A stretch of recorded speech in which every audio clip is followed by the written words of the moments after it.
Well, hello, everyone. Thank you so much for joining me. Really do appreciate your time. Tonight, we are talking about the breaking news in the Sebastian Wayne Drake Rogers case.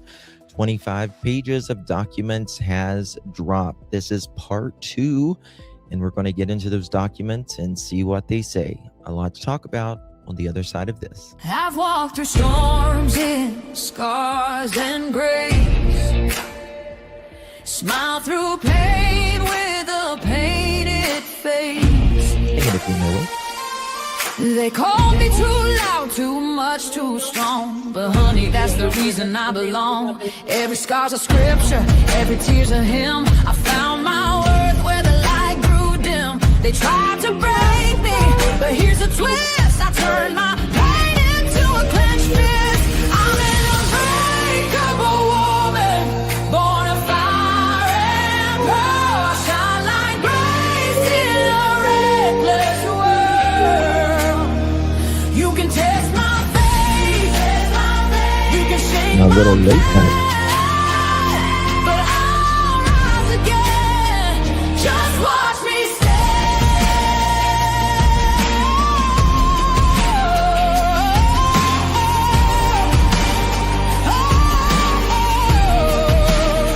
I've been whispered about and written off, judged by the gloss, not the cost. But God don't build weak hearts from gold. He made me fierce and he made me bold. I bend, I pray, I roar, I rise with mascara, tears and battle cries. Don't need your crown, I forge my own. From ashes, honey, I build my throne.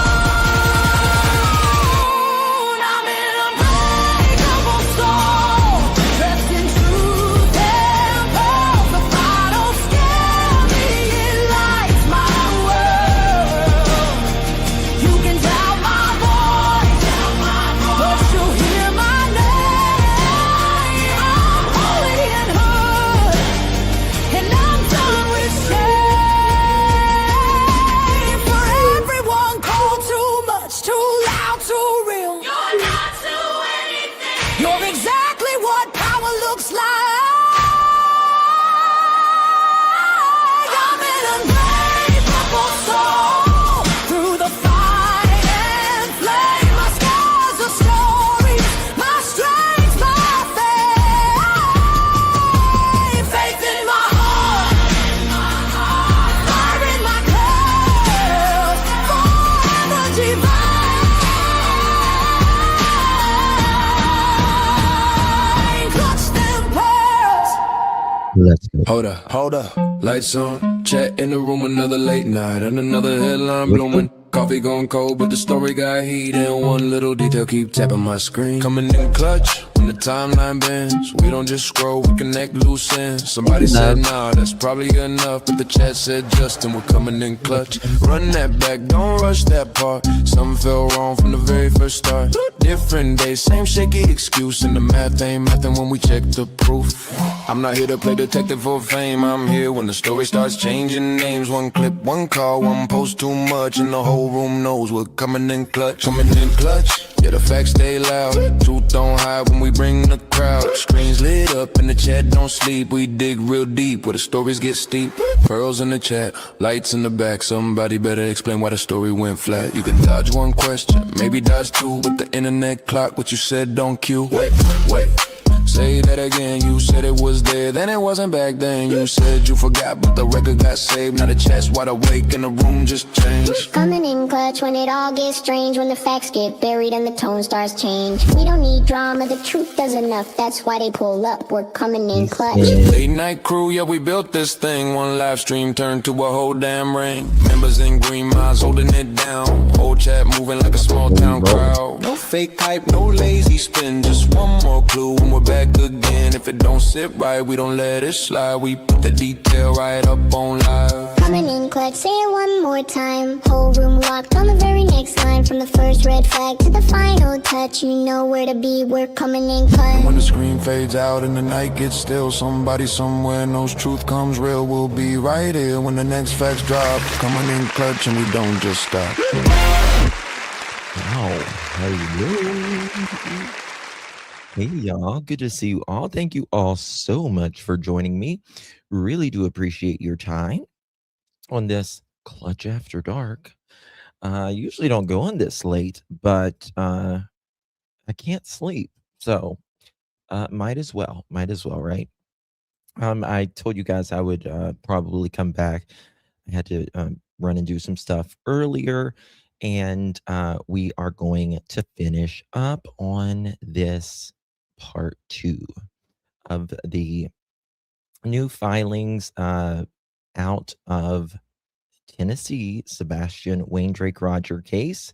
His father, biological father, Seth Rogers, has filed 2 lawsuits claiming that DHS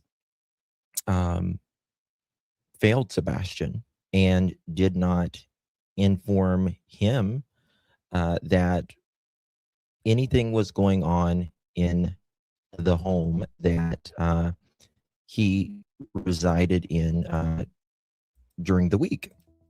And we're going to get into all of that stuff. Guys, before we get started, if you would be so kind, please do me a big, big favor and hit that thumbs up button or double tap that screen if you're on the mobile feed.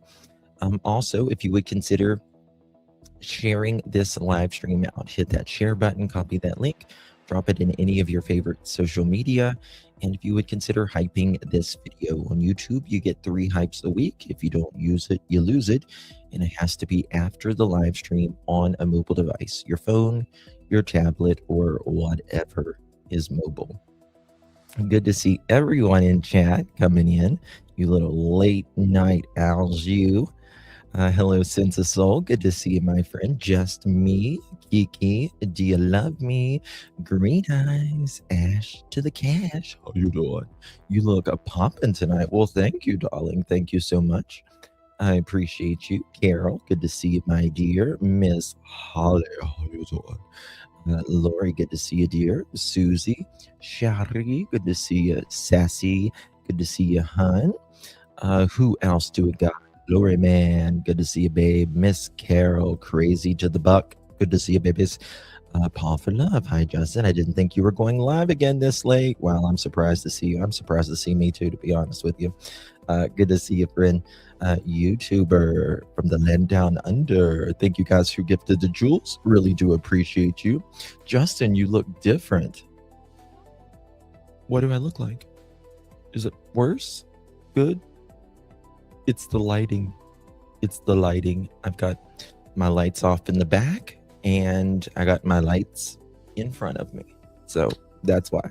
Just me. Good to see you, my friend. Who else do we got in here? I protest. Good to see you. Babs, hi. Hello, everyone. I know you're like, just get it started. Quit saying hello to everybody. But I like to say hello to you guys. I like to say hi. I see you're a night owl like me. Well, I'm usually not live. You know what I mean? Here for a different perspective. I appreciate that, UA. I appreciate that. One thing I want to say is that all opinions are welcome here. I said that in the last live stream that I spoke in.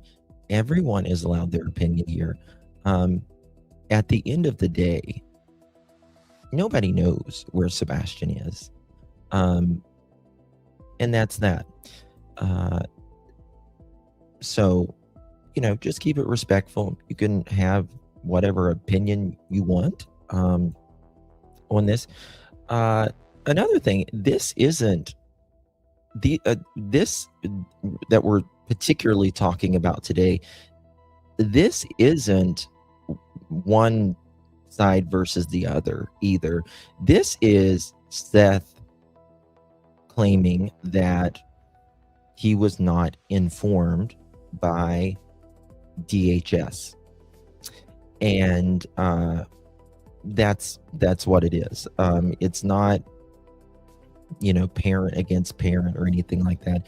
And listen, I said earlier, if for instance, Chris and Katie, if they ended up suing the state or whatever, and they can prove, just like Seth has to prove in court his argument, more power to him. More power to him. So you guys know where I stand on this case. I support Seth because I consider him a friend. And is he perfect? No, he's not. I'm not perfect. Nobody's perfect. And I mentioned this earlier as well. All three of these parents, we're not getting them at their best. We're not getting them at their best, right? So, I try to take that into consideration after the fact, like after, heaven forbid a child goes missing or whatever. It's not their best, no matter what happened. Now, I am probably a little bit more judgmental before they went missing on all of that, but that's just me. You're free to have your opinion. I'm one of 8 billion on the planet, just like you are one of 8 billion on the planet, and all of that. So, okay, so we're going to get into some of these documents that, some of you might be interested in this, some of you not, but I guarantee you will learn something that you didn't know in these documents. I am not going to really go into some parts of the documents, specifically a lot into the SA. Just for the simple fact of trying to respect all three parents and Sebastian in that. And I know a lot of you are like, well, this person or this person brought it to the internet, they spoke on it, and this is going to open up a lot of worms, if you will. Anytime a lawsuit happens, there's going to be a lot of things that roll out in this, and some things we will learn, some things we won't. A lot of people are making a big deal about the amount that he is suing for. I don't really care about how much money it is. There is no price on a life, and really, more than anything, Seth just wants answers, and that is what all three parents deserve, right? All three parents should want answers on Sebastian, and that's that. So we're going to get right to it. Oh, by the way, did WSMV put anything else out in the last little bit? Do we know? Did they put anything else out since I've been live last? I want to just see real quick. Did they put anything else? What time? 9:45 p.m. updated.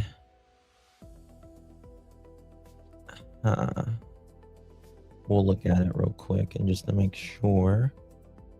They did. Hey Sandwich, good to see you, doll. How you doing?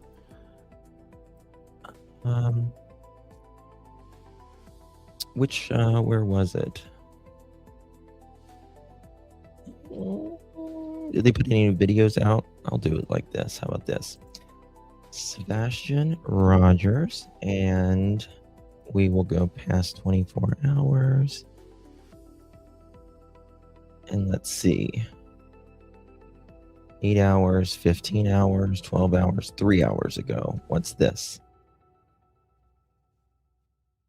Okay, we'll look at this real quick as we've seen a little bit of this, but not too much. We'll just look at this real quick and then we'll go to the next thing. We're going to get into those documents right after this. could have been much different. That is what the missing teen's father claims in a second federal lawsuit. WSMV4 Investigates first broke the news that the father is also suing the Sumner County Sheriff's Department. Allegedly, they didn't properly investigate his son's disappearance. And this second lawsuit targets the Tennessee Department of Children's Services. Speaking exclusively with WSMV4 investigative reporter Stacey Cameron, Rogers says he learned only after Sebastian disappeared that DCS had twice investigated his son and failed to tell him what was going on. For nearly 2.5 years, Seth Rogers has searched for answers about what happened to his son. Now he says he's also searching for answers about something that happened before Sebastian disappeared. According to this newly filed federal lawsuit, DCS investigated Sebastian twice, but closed both cases. And Rogers says he was kept in the dark. That left him with a question he can't escape. If he had known everything DCS knew, would Sebastian be safe with him today? What did I do for him not to tell me that he was scared? I'm supposed to protect him.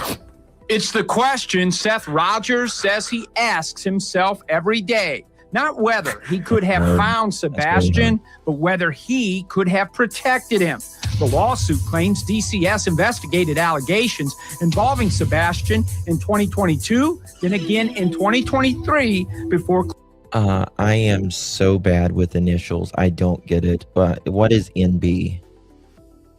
NB. Closing both cases without removing him from the Hendersonville home where he lived. If DCS had talked to you, what would they have learned? He can come live with me. Rogers says no one at DCS told him about the extent of those investigations. No one warned him about the abuse allegations. He says that left him with the pain. So Nick Bare Ass, that's what we call him. That's my nickname for him. Nick Bare Ass. No one can even... And earlier, I was so blonde. Guys, earlier I said, why does this say Sebastian Ian Rogers? Why did I do that? Why did I do that? They couldn't fit Sebastian on the top. I just glanced at it. I said, why does it say Sebastian Ian Rogers? Oh my God. Imagine. You don't have any clue. Nobody does. Attorney Darren Ritchie says that's why they filed this lawsuit. Why would DCS leave Seth Rogers in the dark? That is unexplainable, and it's unacceptable. The lawsuit claims DCS documented that Sebastian told investigators he felt safe with his father. It also alleges the agency determined Sebastian met the criteria for a federal program reserved for children considered at serious or imminent risk of removal. Okay, now again, I explained this little part earlier, but I want to explain this part again. When it says met the criteria for a federal program reserved for children considered at serious or immediate risk of removal, when it means program, it just means that they are eligible to be essentially taken out of the home and going to foster care. That's what it means. A lot of people get this thing confused with the word program. It just means that they are considering taking them potentially out of the home and putting them in foster care. And one thing that Seth is alleging in this program, or in this, in this lawsuit, is that he was not notified about what was going on. They never got in touch with him. Now, if that is true, that's not good, right? And, you know, I think about that. However, they did not allegedly get in touch with Seth. Can you imagine if they took Sebastian out and put him in foster care, you know, and Seth didn't know, you know, when he came to pick up his kid on the weekend or whatever, and his kid was in foster care, that would have been bad. From their home, but closed both investigations. Richie says, had Rogers known everything DCS was looking at, this story might look very different today. I don't think that we would be here today talking if they spoke with Seth Rogers. I think Seth would have corroborated how Sebastian was feeling, and I think this would have taken a very different turn. Now, one thing I will say is that in my opinion, I believe that, well, I'll just say it like this. I've known for a long time that Sebastian, I'll just say allegedly, was eligible to be in foster care. And now it's out, but there's a lot of things that hasn't. Did anyone ever tell you Sebastian had been considered at serious risk of removal from that home? Nope. Then came the moment he says changed everything. Rogers hired a lawyer, got the DCS investigative files, and read it for himself. They failed my son. They didn't try to protect him at all. The lawsuit alleges DCS overlooked warning signs, failed to adequately protect a vulnerable child with autism, ADHD, and a rare chromosomal disorder, and denied Seth Rogers the opportunity to intervene before Sebastian disappeared. Right. So, again, and we can go over this later this evening if we get through all these paperwork and stuff. But I think of Chris. One thing I think of when I think back on this case is, remember, Chris would not say when he was home in the area.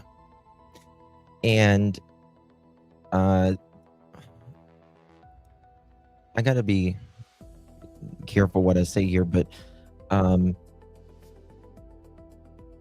when did he say? I'm trying to remember what he said. I was at home on the 4th or the 5th or something like that, and he would not put a date on it, which was very interesting to me. Now, I'm not saying this happened in Sebastian's home, but what I am saying is many times DHS, CPS, whatever you want to call it or whatever it's called in your area, they will, rather than remove a child, they can request for what they call the alleged perpetrator or alleged perpetrators to leave the home, and they will do a family plan. While that family plan is going under, that adult or whoever the alleged perpetrator is that the allegations are against cannot be in that home around that child. And yes, yeah, it was at UA the first week of February. Now, I'm not saying that happened in this case, but I do find it interesting that Chris would not specifically give time and dates on that. So was that what was going on? I don't know, but it makes me wonder. I have to be honest with you. Maybe that's he took a job too far and lived in the RV. He did live in the RV. Pink Butterfly. He certainly did. He certainly did. Rogers says that's the part he struggles with the most. All these things hurt. All of them hurt. I don't know what's going on with my child. I just know that he's not where he should be. And the lawsuit raises another question. Seth Rogers had joint custody of Sebastian. His attorney says that meant DCS had a legal duty to keep him informed so he could take action to protect his son if necessary. I asked DCS whether it lived up to that. Well, yeah, I was thinking about that, UA. I need to go over the email that I got from one of the staff members, because I'll just say one of the staff members was the one that contacted me and was telling me about Seth, Katie, and Chris all being there at the same time. I keep wanting to think it was like the 9th, though, or something like that. Like a few days after the 5th. Okay, I'm refreshing my memory now. I think Chris said he was there at home until the 5th. But I'll look and see when that thing was with the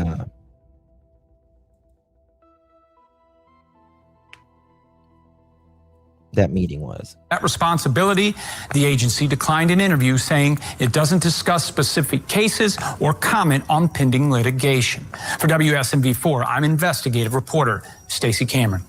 Yes, he did. Okay, so these documents that we have here, I'm going to read them, and I'm going to read some interesting parts here, and we'll give you some of the allegations that they're saying. I told you some of the allegations earlier, but this is more, I'm reading it directly from the documents right here. So the school was in contact with Seth. They should have had his number and contacted with Seth. He was involved in school. I agree. There's something not crossing, you know what I mean, with this. But we got to remember some of these allegations go back to 2022 and 2023, I think it was. All right, so there was, so in this document, this defendant, Boswell, I'm just going to say her last name, was at all relevant times a case manager at DCS in Mid-Cumberland region. Boswell conducted a face-to-face interview with Sebastian Wayne Drake Rogers and the Proudfoot family, and Seth Rogers on both the 2022 SA investigation and the 2023 physical abuse investigation.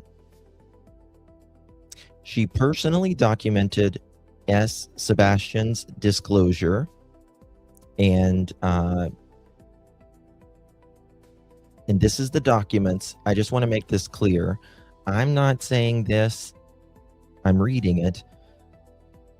And this is what Seth and his attorney is alleging. Okay? I just want to get that clear as well. Okay? So, these are claims. So Sebastian, this woman at DCS, she personally documented they're claiming that Sebastian's disclosure of fear, abuse, and trauma.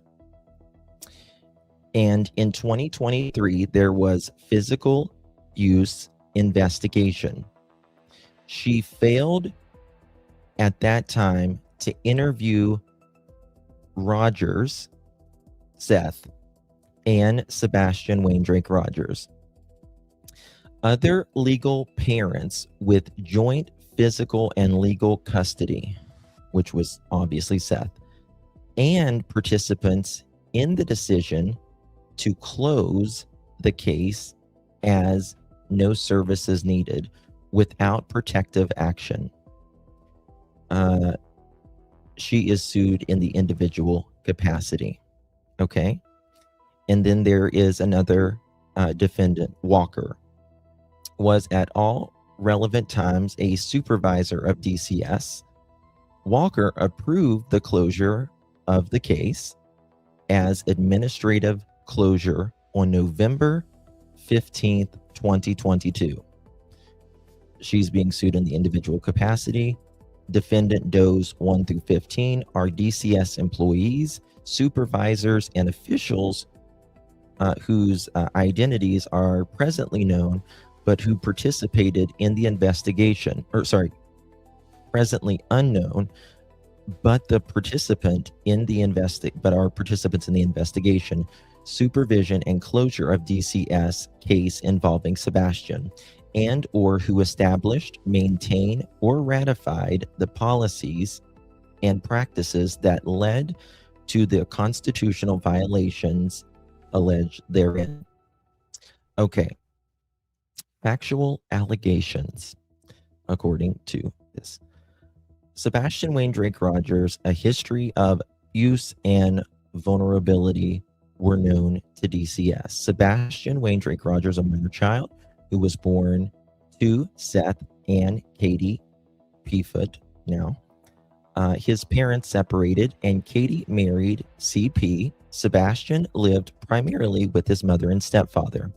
Sebastian was diagnosed with autism spectrum disorder, severe combined type ADHD, and 6q27 chromosome deletion syndrome. He has an individualized education plan, it's called IEP, and a Section 504 plan requiring his school to provide him with accommodations because he was a student with disability. Sebastian was in a behavioral program at his school, received therapy 3 times a week through the Mental Health Cooperative, while he saw a neurologist at Vanderbilt and was scheduled to begin ABA therapy at the time of his disappearance. His therapist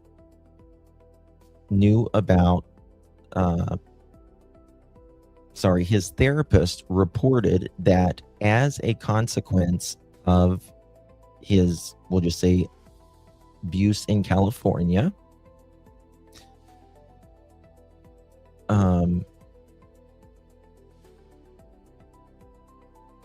I'll just say that they say that he had, there's some things I'm not going to say, but he had frequent bathroom break accidents, right? Which we knew about that part. Okay.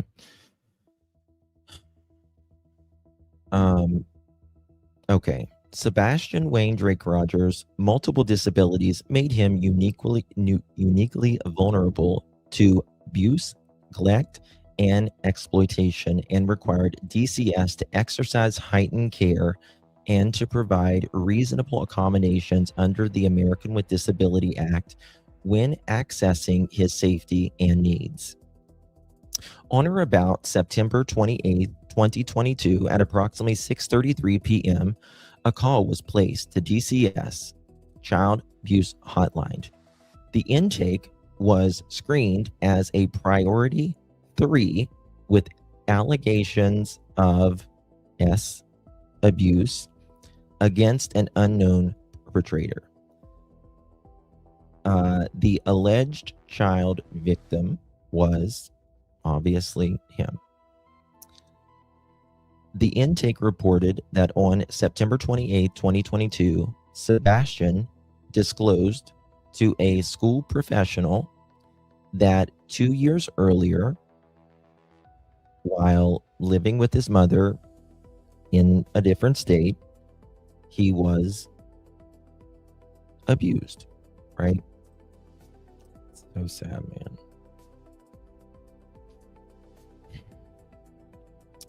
He experienced abuse by someone under 18, I'll just say. Specifically, Sebastian disclosed that Party B, okay, I'm not going to write that. Okay. I'm not going to read that. Ooh, that's bad. Okay. Never mind on that. Sebastian reported, one second. Okay. And this person allegedly said that if he told anyone, they would not be friends anymore. I believe we've known that. That I think Seth said that, I think, on Pascal's show before. And he claimed this happened several times over weeks. So naturally, the they're going to report that, right? Of course, a teacher is going to report that. But they found they couldn't really, CPS really couldn't do anything because this is Tennessee that they're in now, and that happened in California, right? So that's kind of the difference. However, I do think something happened in California. Sebastian told the school professional that after he told her she was the, quote, only adult who knew besides his mother. The intake further documented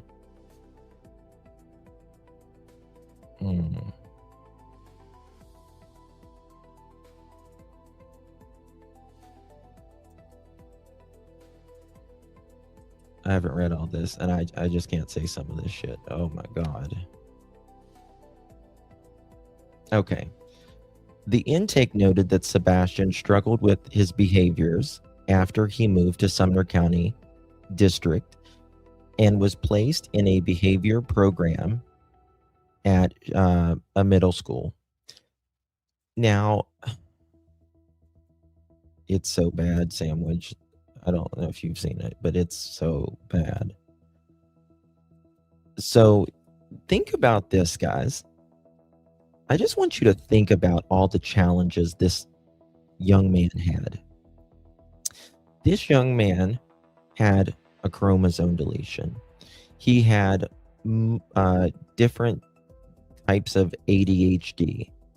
He had something, I forget what else going on with him. He had moved from, he had moved from California to Tennessee. And then he had moved a couple times in Tennessee.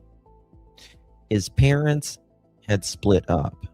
He had a new stepfather.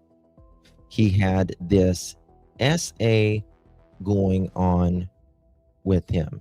He had autism. And he was really struggling with all of this. Right?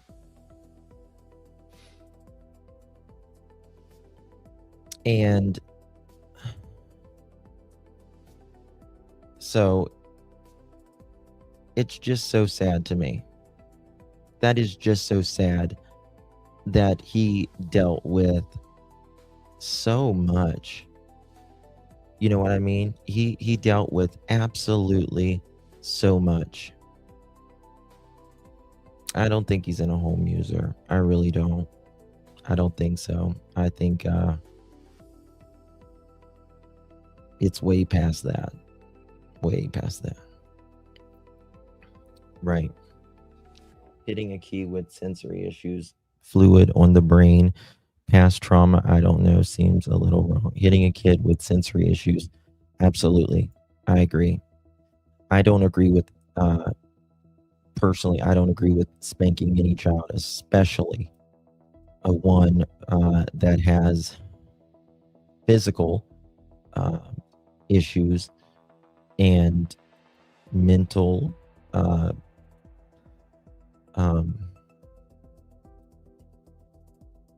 disabilities, I guess you'll say.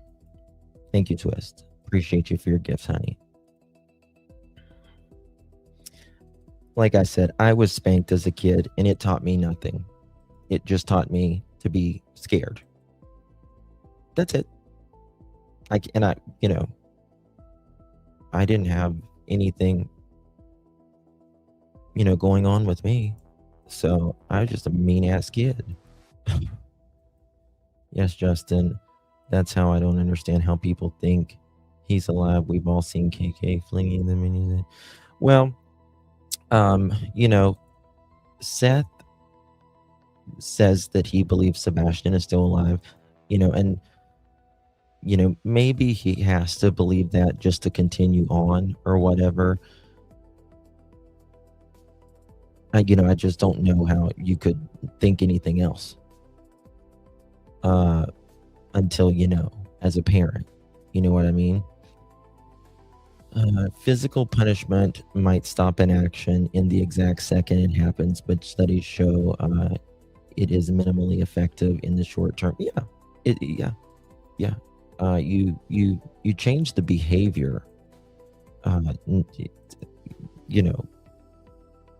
Whipping a kid or allegedly punching them in the stomach.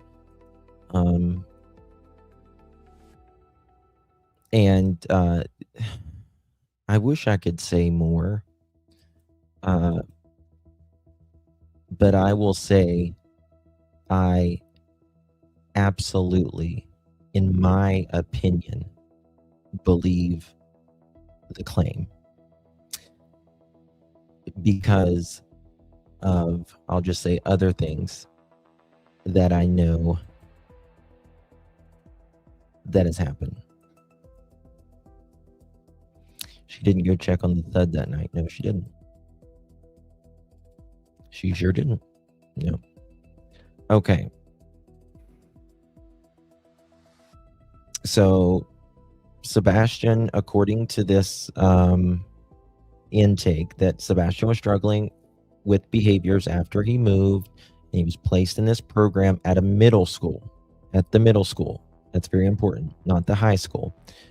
Critically, the intake documented that Sebastian, quote, stated that he is afraid of what his stepfather, quote, Mr. Chris, CP, would do if he found out, and that he is afraid he will get, quote, hurt, end quote, for telling an adult what happened, end quote. The intake further noted that stepfather, quote, stepfather had used corporal punishment on Sebastian several times before, and it is unknown if he knows about the abuse or how he will react or blame Sebastian, end quote. So this is claiming that Sebastian was afraid, allegedly, of Mr. Chris, and was afraid, allegedly, that Mr. Chris would, treat him differently if he knew about what happened to him in California. Okay. Now, again, I do want to say that this is what we're talking about today is not really about, I mean, it is, but it's not about Chris and Katie. This is about Seth claiming that CPS and knew about this and failed to protect Sebastian, right? So, okay. All right, where was I? So, the corporal punishment thing. Okay. The intake also, and just so you know, that Seth has the CPS records. And there are the things I am quoting, right? The things I am quoting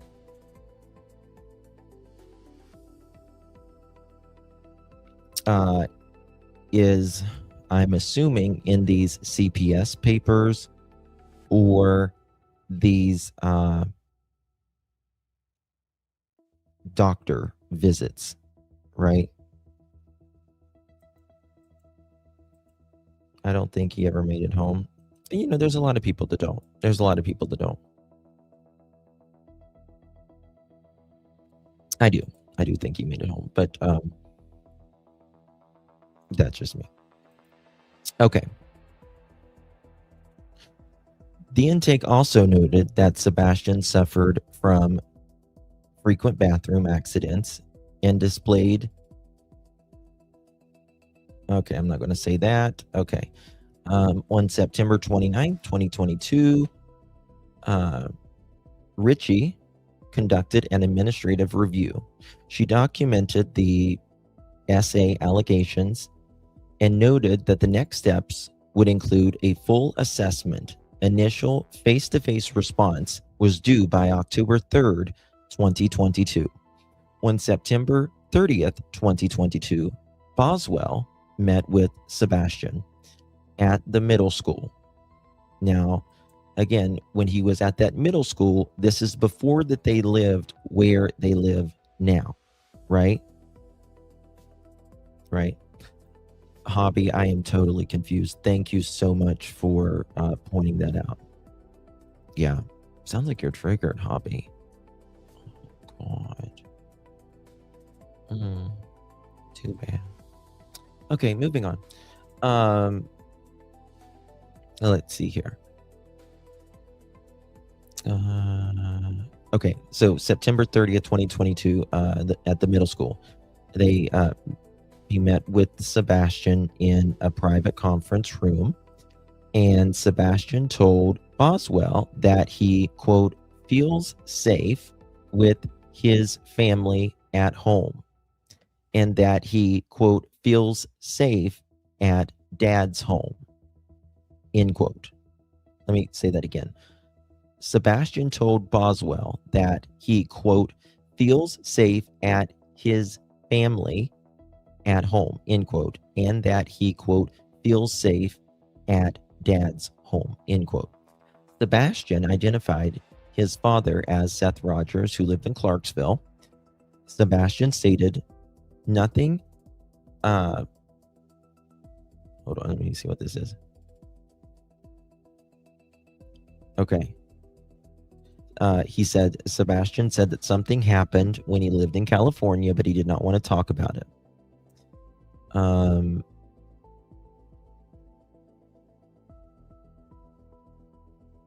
That there was no visible any marks or bruises or anything like that, and appears to be healthy at this time, end quote.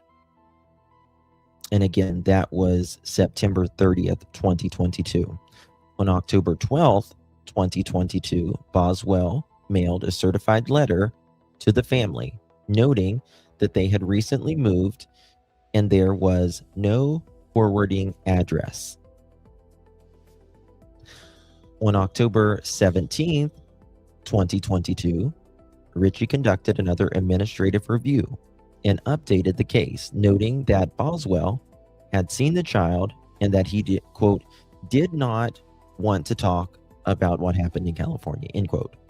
That the family was moving and that the efforts to contact them had been unsuccessful. Boom, done.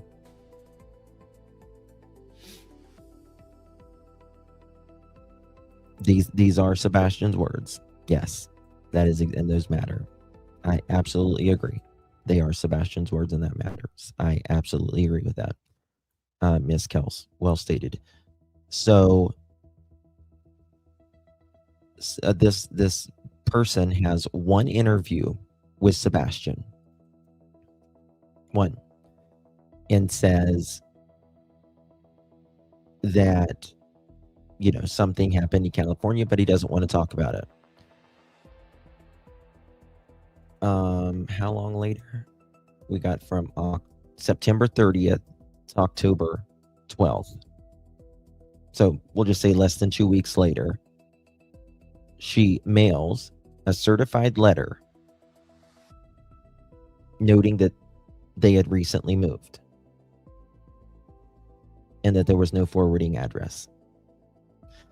And then 3 days later, after the not forwarding address,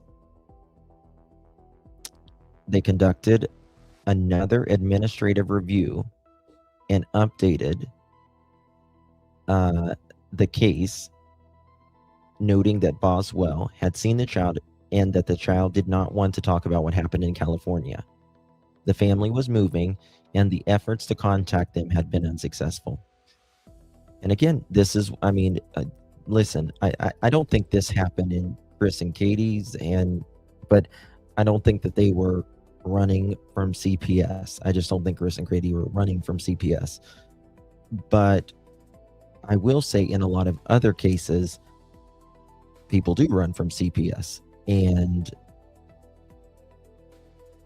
that's when, you know, they get lost in the system. So, I'm sure that there will probably be some depositions. So anyway, on October 27, 2022, Boswell conducted a home visit. So 10 days later,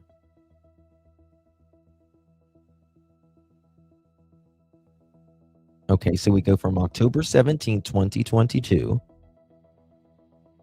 and then we go to October 27th. 10 days later, Boswell conducted a home visit with Katie. Stated she, quote, does not understand why this keeps getting called into DCS, end quote. And that the abuse, quote, happened when Sebastian was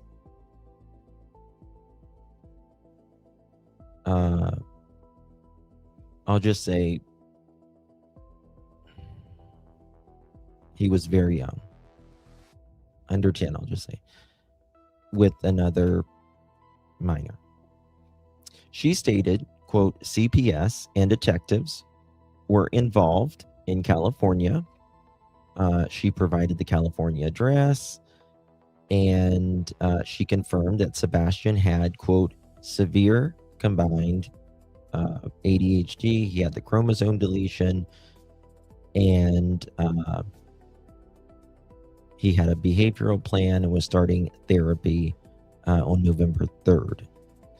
She confirmed that Sebastian also saw a neurologist in Vanderbilt. During the same visit, Boswell spoke to Proudfoot in private.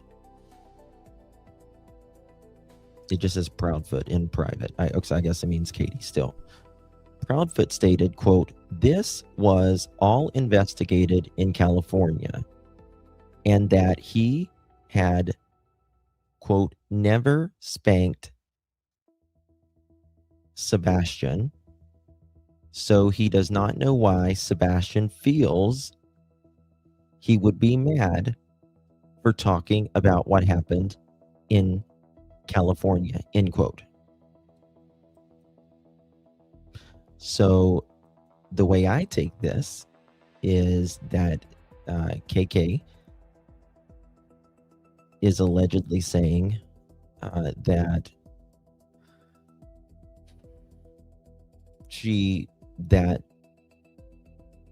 he's never been whipped by Mr. Chris, and she doesn't know why Sebastian would think that Mr. Chris would be mad if he knew what happened in California. The statement was directly contradicted by Sebastian's own disclosure that he was, quote, afraid, end quote, of what his stepfather would do. And by the intake, noting the stepfather had used, quote, corporal punishment on Sebastian several times before, end quote. DCS did not reconcile this contradiction. Okay. So this is what it's saying, in my opinion, the way I take it. It's saying Sebastian had this awful thing happen to him in California. He told a teacher at the school. Teacher reported it. Sebastian allegedly said that his stepfather allegedly whipped him, and he was afraid that if Mr. Chris would know about what happened in California, that, you know, he was scared of him knowing.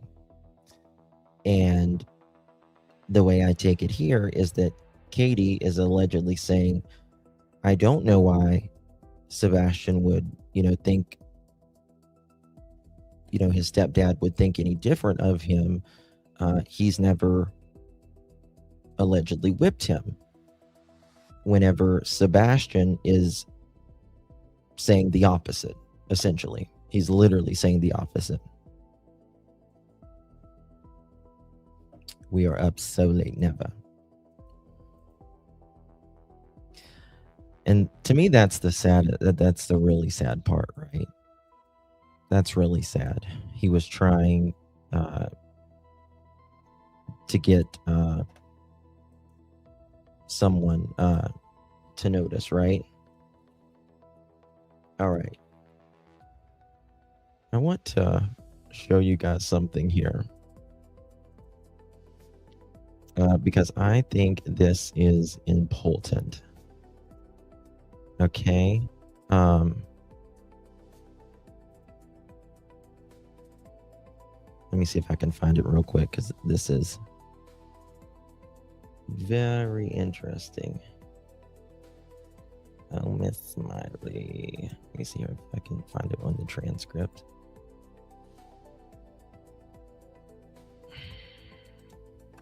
Maybe. Okay.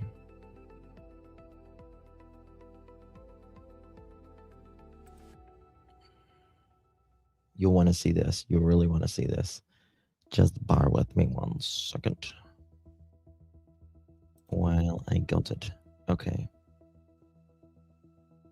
Do you not have your thing on, Miss Smiley? Okay. Why is it not showing the fucking trans?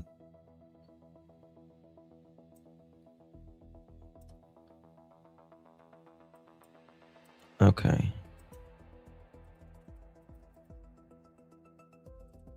Listen to this real quick. Yeah. 1 second. Send it out with doing his thing, and I appreciate it. What I don't appreciate, and I helped raise him, or no. I 1 second. It's okay. It's not about me fighting with anybody else. so right now we're not just hang tight with clean your room. Well, they say come out. Well, it's clean, and you go in there and you go to check the room, and the room's not clean. Was my stepson a burden? And first off, like this, I'm gonna make this real clear in my head. So her name was Stephanie. And over to the house. They each have their unique interests. Part of a church thing needs to be re-looked at. we've got some really great friends in the family. I mean, we're reaching out. We've got great family and friends. He has called on you. What happened? And I said, okay. With Sebastian. Tennessee, West Sebastian, yes, ma'am. Okay. Say it. It's going to sound very jerkish, but I don't want softball questions. I've Sorry. had CPS called on you before. Yes. Okay. Okay. And you don't have to go into it elaborate or anything like that. I just, that was the question that I had. And that happens, sometimes, especially when you have a child who is, Absolutely. has special needs and stuff. That's hard. I'll be honest with you. I've had CPS called on me in 2 states, New Mexico and Tennessee. And did that include with Sebastian?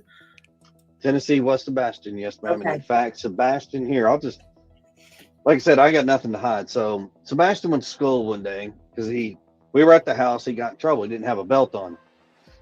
I was like, "Where's your belt?" And got it. Okay. Now, Chris, I want to make something. What Chris is saying here about the belt, I do believe it comes up in these documents. And I believe in these documents that Seth and his attorney filed that Sebastian was allegedly whipped for not having the belt on. So Chris is absolutely telling the truth here. So I'm giving credit where credit is absolutely due. Bo, thank you for 22 months. What a legend. Appreciate you, baby. Good to see you. And thank you so much for your support, my love. Appreciate you.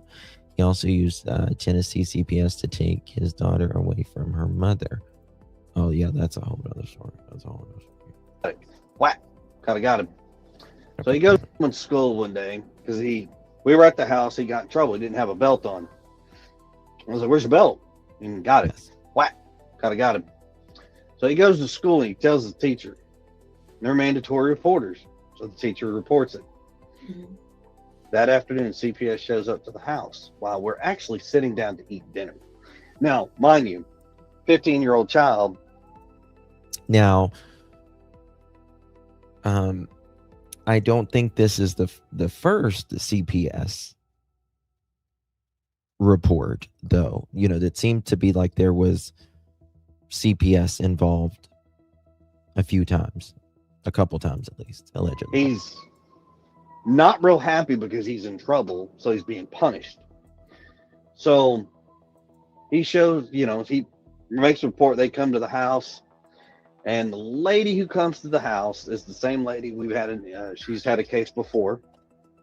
Okay, now right there where it says, and the lady that come to the house is the same lady, and he catches himself, in my opinion, and he says, who had a case before, right? But what he's saying is, in my opinion, and it's the same CPS lady that we had before, in my opinion, but I don't want to speak for him. He makes a report. They come to the house. Interpretation. And the lady who comes to the house is the same lady we've had. She's had a case before. Now, the case that was before was something that didn't even happen, and it's like 3 stories that were shoved into one. And when they finally got it debunked, they were like, "Oh, he got so mixed up in telling one story, it mixed into 3, and it caused a commotion." Okay, so we're going to continue with these documents, but what Mr. Chris is seemingly, in my opinion at least, alleging here is that Sebastian got 3 stories mixed into one and they got it debunked. So we'll continue to see what the papers say, right? Well, they canceled that out. They canceled that. So the one on me, she shows up, and I said, "Hey." Now, what this lawsuit, Seth and his attorney is claiming, just remember, in 2022, was it 2022? Yeah, 2022. They asked Sebastian about it. Sebastian said he didn't want to talk about it.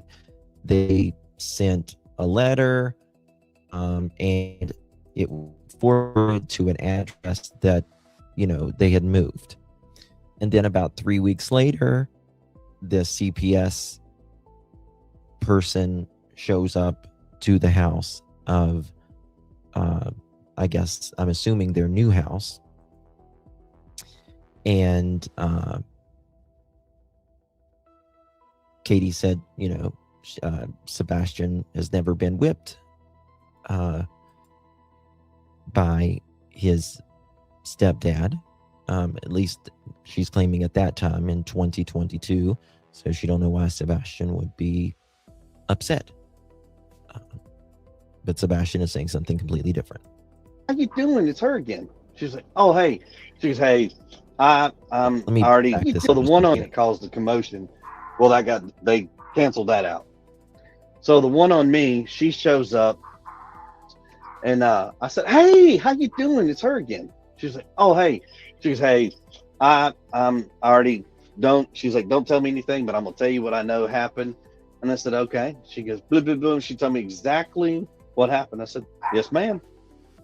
She goes, "Oh my God." I said, "Yes, ma'am. This is how it's been." Sebastian thought by telling on me, making it sound like I was so horrible. Okay, kind of cuts out there. Oh, you cut out. You cut out just a minute. But, Seth is saying that Sebastian, or sorry, I keep saying Seth. Chris is saying that Sebastian told CPS on him, and that the CPS lady comes and says, bloop, bloop, bloop. And he said, Sebastian, thinking that he was going to go to her, making it seem like Chris, was so horrible. And then it cuts out. So we'll continue to see what these documents allege. Okay. You cut out. Oh, there you go. Okay. That I was going to get in trouble over something stupid. And I was like, "No, Sebastian, you got punished, man. You got punished." And he was like, but, and I was like, "You got punished." And the lady took him outside. She goes, "Sebastian, just because you get in trouble and you get punished, you need to understand when you go and you say things about people and you lie and you fabricate things and you make it sound worse than what it is, sir, you can get in trouble for that." I think this part is, in my opinion, one of the most grotesque parts, because I hope that was never said by a CPS person. And there will be depositions in this by the CPS. And that question is going to be asked. Did you tell, that question is going to be asked in my opinion at least, did you tell Sebastian that when you go and lie and fabricate these stories, you can get in trouble? To me, that's one of the most awful parts, because, again, this is a child that has abuse already. His parents is split up. He's got a chromosome deletion. He's moved from California to Tennessee and moved again in Tennessee. He's having a hard time with the move. He's got autism. He's got his parents split up, a stepdad, and all of this going on. And he doesn't need someone that he's confiding in for whatever reason to say you can get in trouble for that. So I hope to the good Lord in heaven, CPS would never say something like that. I kind of doubt that. In my opinion, I doubt that CPS or DHS told him that. Now, did one of his parents or step-parents tell him that? I don't know. But I would be extraordinarily surprised if a CPS agent or any mandated reporter would ever tell him that. CPS agents are not there to judge you, the child, the alleged victim or victim. They're there to listen and to see if it breaks protocol or safety and if the child is at risk. That's it. That's all. Nothing more. That's it. Because then this creates confusion, right? Oh my God, I better not say something even if the child is being abused. Oh my God, I better not say something. I might get in trouble. And they're actually being abused or neglected.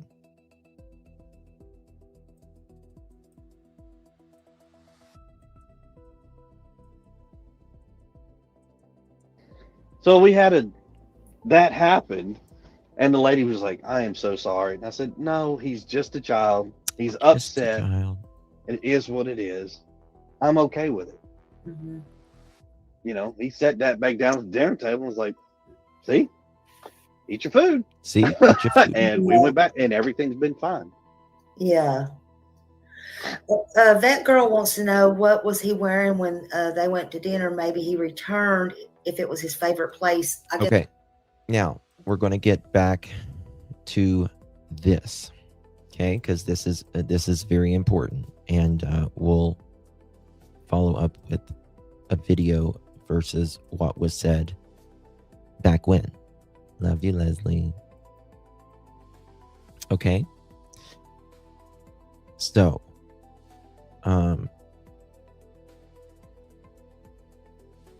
holy shit, I did not mean to show y'all that. I apologize.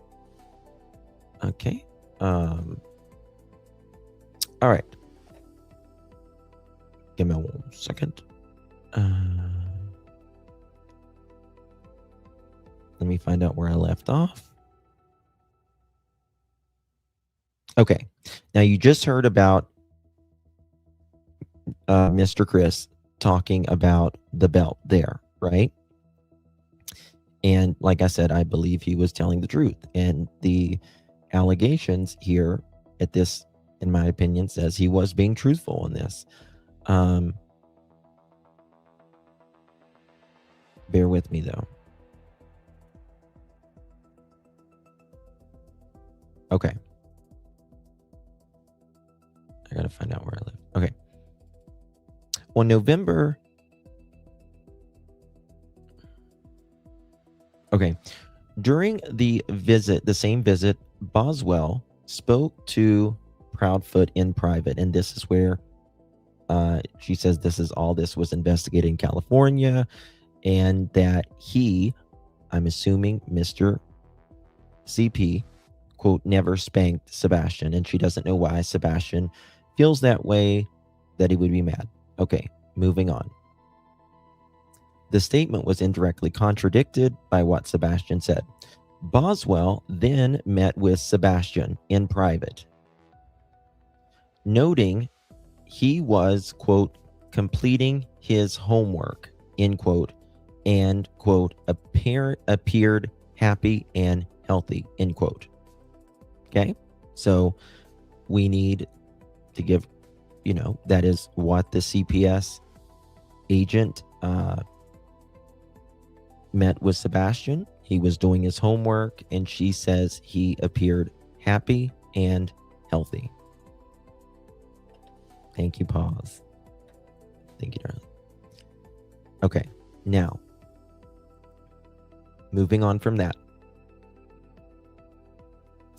November 1st, 2022, Boswell verified the SA in California had been investigated. So they did check up on that DHS. And this DHS spoke with the detective. She also verified that he had mental health services at Vanderbilt. On November 3rd, 2022, the case was presented to the Sumner County Child Protective Investigative Team, also known as CPIT, which included juvenile court, an advocacy center, and assistant district attorney Jenny Smith, and law enforcement. A detective was assigned to the case. All members agreed to classify the case as, quote, administrative closure. Okay? So this went to the assistant DA, an advocacy center, a juvenile court, and law enforcement. And they all closed it out. They all closed it out. And this was November 3rd, 2022. On November 7th, 2022, Ritchie updated her review, noting, quote, this case has now been presented to CPIT as administrative closure as it was investigated in California. This was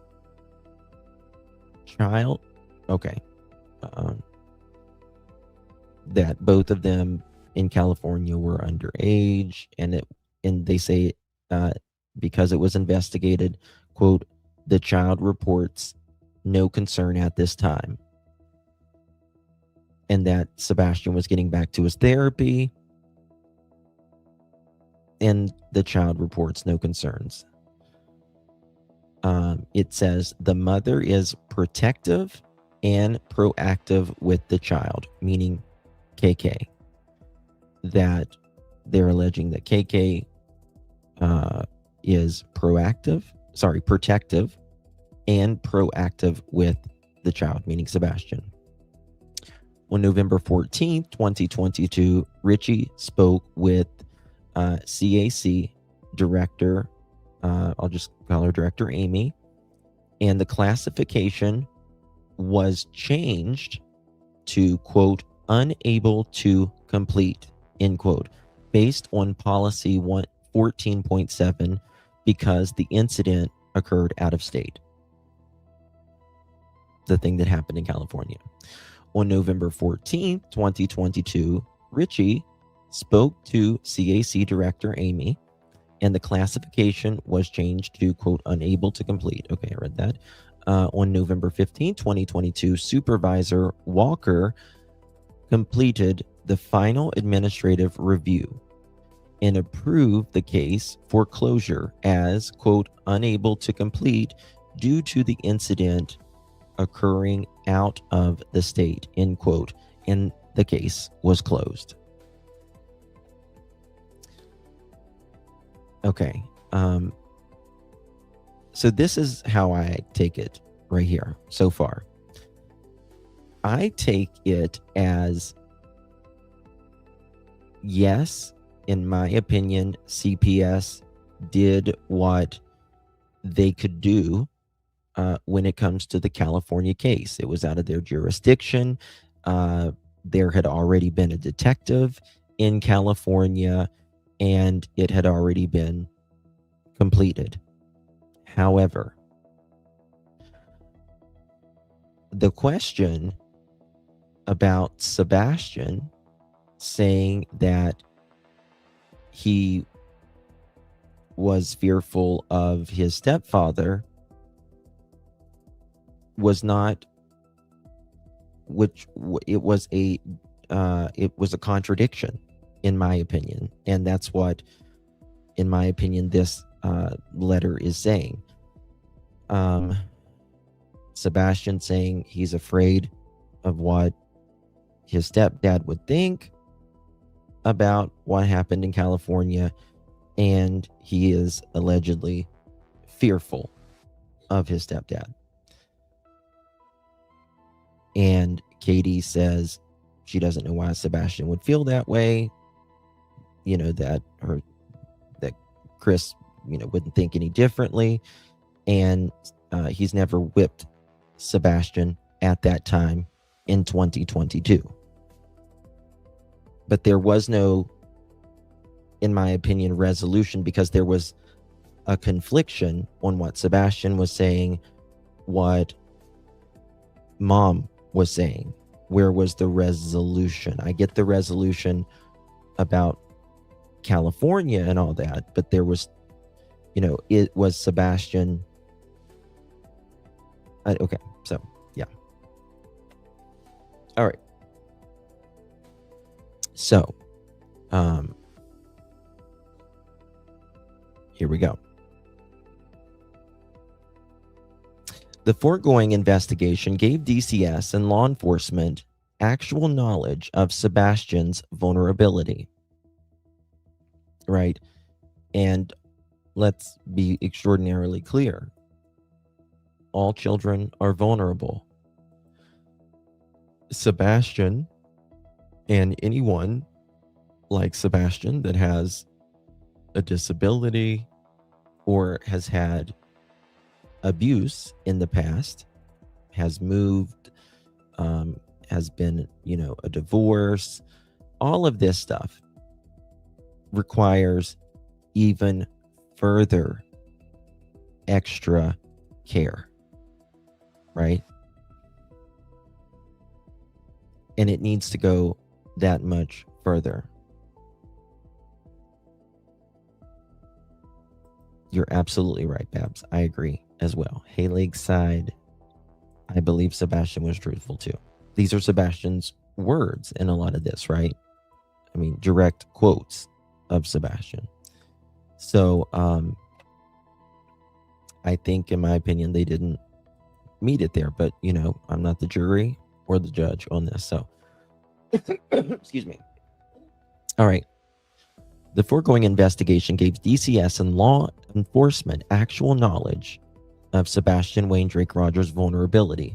By reason of this actual knowledge, DCS and law enforcement were on heightened notice that any subsequent allegation of abuse by Proudfoot or within the Proudfoot household required a more searching and skeptical investigation than they would otherwise apply. The first investigation findings were not a clean slate, they're alleging.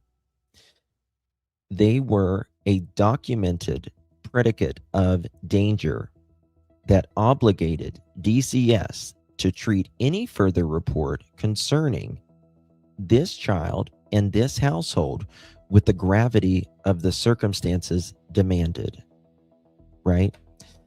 So after one report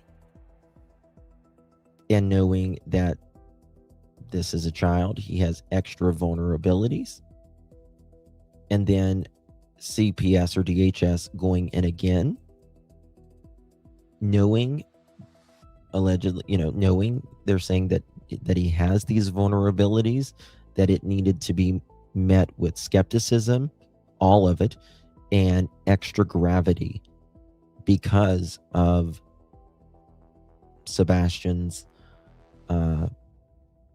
conditions.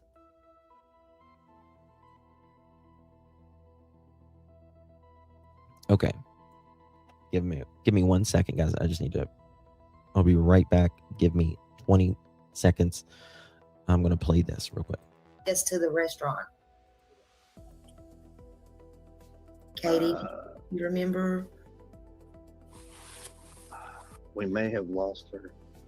Oh, I don't know. Yeah, she's been going in and out. Okay, we'll save that. I'll just let you do that on out there anyway.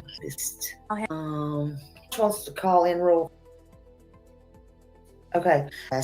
What kind of stuff wrong phone number? So he fell down, but I early, and he said the only case. Shit, I was muted. I'm going to play this now because this is very interesting to me. Because Josh, my friend Josh from the lab, make sure you sub up to Josh from the lab if you're not subbed up. He spoke to Chris on the DHS, the CPS, and Chris lost his shit right here. And let's review this on what Chris said versus what they are alleging now and see how it turned out. And I asked him about DCS, and he said the only case that DCS has open is because Sebastian ran away. Okay, Yeah, sorry about that. the Chris. Okay, so Josh says the only case, Josh says the only that Chris told him the only case that DCS has open is because Sebastian ran away. And Katie said that's true. DCS. And he said the only case that DCS has open is because Sebastian ran away. Okay, Yeah, sorry about that. The Chris. Josh was going to Yes, call ma'am. in. I accidentally punched a 3 instead of a 2 or whatever, and he jumped up here on That's panel. fine. And, he wanted to ask you something, actually. Sorry. Fire away, man. Well, so you and I had we had messaged earlier on Facebook, and I had asked you about DCS, and you said that there were no other interactions with CPS or DCS except for Sebastian going missing, which I then told you, but that's not mandatory necessarily unless CPS was already involved. So Now, you're hold not on. really being honest. Wait a minute. You asked me, because I'll read the messages to everybody in God Country. You asked me if there was an active CPS case on Sebastian. That's what you asked. And I told you, yes, there was, because the sheriff's department told us that they had to report it because he was missing. Okay, now this is interesting. This is getting interesting, in my opinion. Yep. So when your child, God forbid, your child goes missing, when a child goes missing, they don't necessarily have to report it to CPS. It's really generally at the discretion of law enforcement. In Summer Wells' case, they reported it. In Michael Vaughn's case, they didn't. It may be up to your state as well. It just depends. But knowing that there was CPS, now we know that obviously law enforcement knew that there was CPS cases prior to Sebastian going missing. And Sebastian alleged that he was allegedly scared of his stepfather. And then Sebastian goes missing. They're going to report that to CPS. And to me, and the way Chris is saying it here, he said they reported to CPS and they opened a CPS case when Sebastian went missing?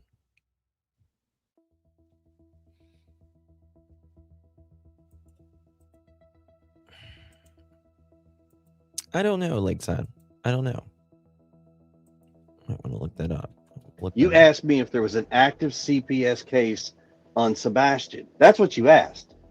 And I told you, yes, there was. Because the sheriff's department told us. They need to be in prison. CPS from Harmony's case. They need to be, those CPS workers need to be in prison. That they had to. Because they weren't just negligent. They were idiots of the fullest caliber. Report it because he was missing. That's what you asked. Now, you also started to ask if there was another case. And there was no other case that I know of that's active. That's what you asked. Again, this is, which, in my opinion, one thing that I do think Chris loves more than anything is semantics. He loves a good semantic. Yeah.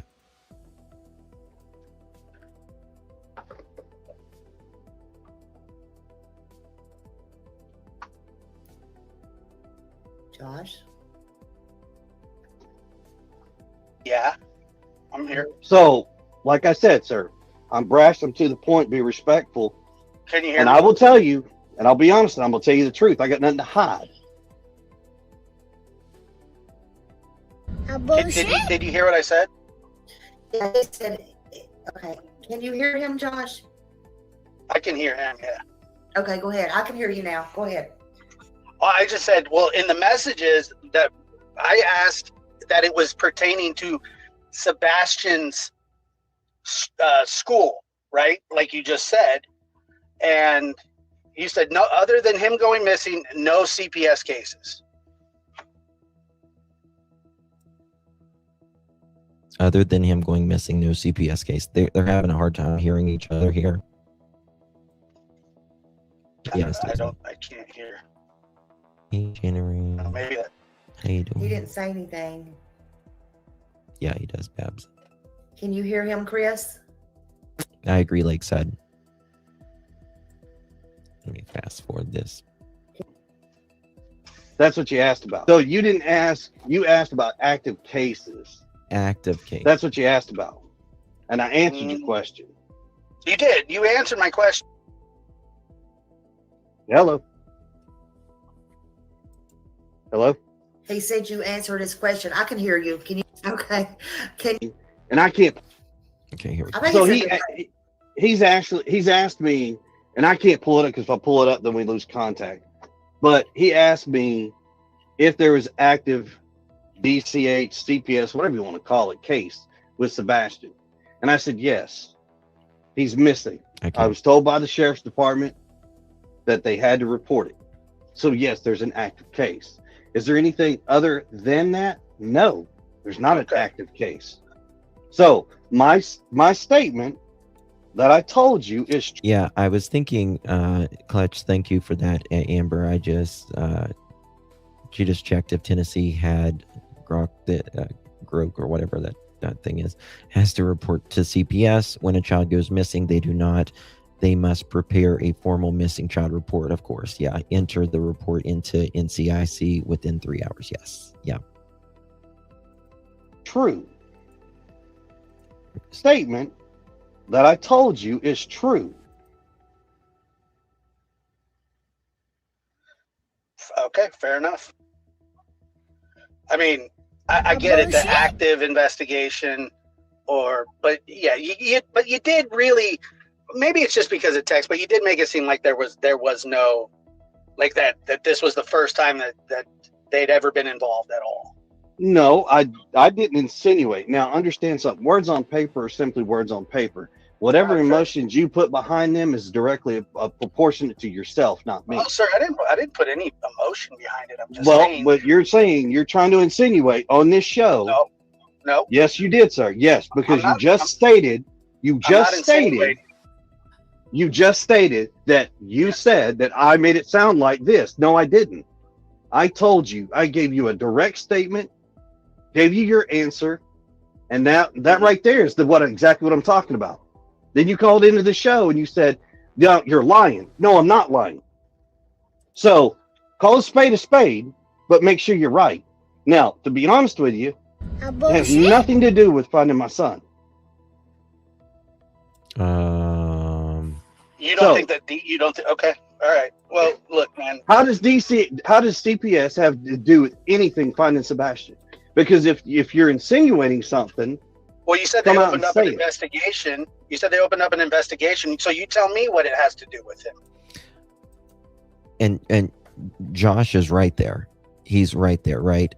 They clearly opened up a new case after Sebastian went missing. What do they do when they open up a new case? They're investigating, right? So there's that. And now we have Sebastian's words in this filing, and he did say that he was scared allegedly scared of Chris. Also, I do want to, I'm trying to be really fucking fair here, in that they went to Sebastian's room.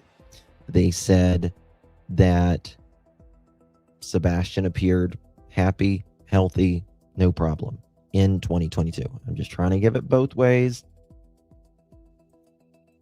Because what did I tell you? That's what you're not listening. The sheriff's department told us. I mean, just because,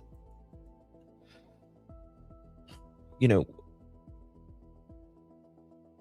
a lot of these cases, when these children go missing, there is a lot of CPS. And there was, you know, Sebastian was telling people his concerns. That they are required to report it to DCS, CPS, whatever you want to call them. I do not believe that they are required, in my opinion. They're required to. Someone just checked. They said, and again, I have not checked it, but someone in chat said that they checked and it's not required. But to report it to them.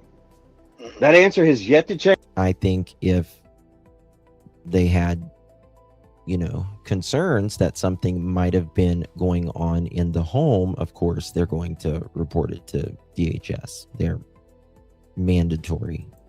Change. It hasn't changed any of the slightest. And okay, so that's okay, I get it. So it's the only open investigation. Thank you. You're welcome. You're welcome. What's the next hard one we got? Fire away. Okay. I'm not arguing. Okay. So I was just wondering. Mr. Proudfoot, to Mr. Proudfoot, to Mr. Proudfoot. Mr. Proudfoot, what happened?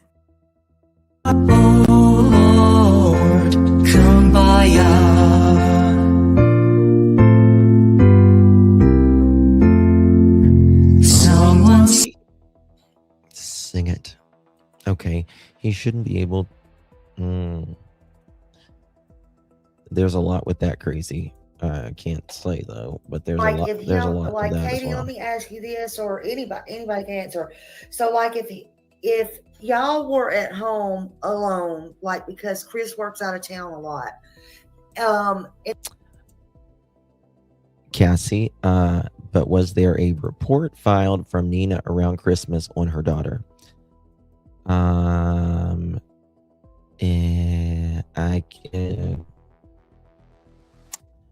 There's a lot that has went on with that.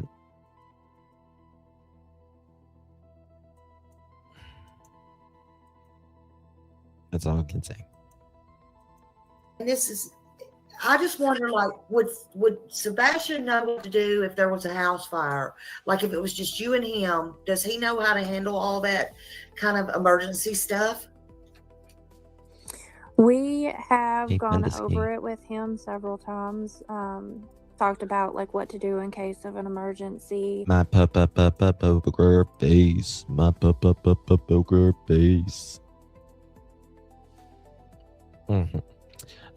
So okay, sorry. All right. So we're going to continue here on this. On May 3rd, 2023, at approximately 9:06 p.m., a second call was placed to DCS Child Abuse Hotline. The intake was screened as priority 3 with allegations of physical abuse against Proudfoot. The alleged victim was Sebastian. Okay. This is call number 2. Okay. May 3rd, 2023. This is 9 months before Sebastian would go missing. A protest. And home care workers are mandated reporters. The school counselors would be. Yes. Yeah. Technically, everyone's a mandated reporter. You see something, say something, right? Okay. May 3rd, 2023, at approximately 9:06 p.m., a second call was placed to DCS Child Abuse Hotline. The intake was screened as priority 3 with allegations of physical abuse against Proudfoot. The alleged victim was Sebastian. So this was later on in the evening. This was called. To me, in my opinion, seems like perhaps a teacher. But that's just me speculating. The intake reported that Proudfoot had made, quote, comments about pushing the child against a wall when he does not behave, end quote. So apparently, this report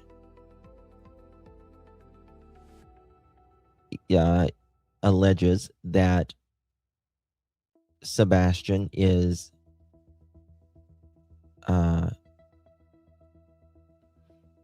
let me check on that 1 second.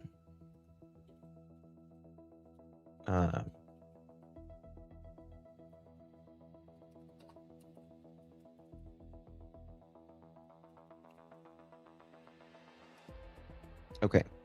Priority 3 refers to a case assessment timeline indicating a low risk of harm to the child.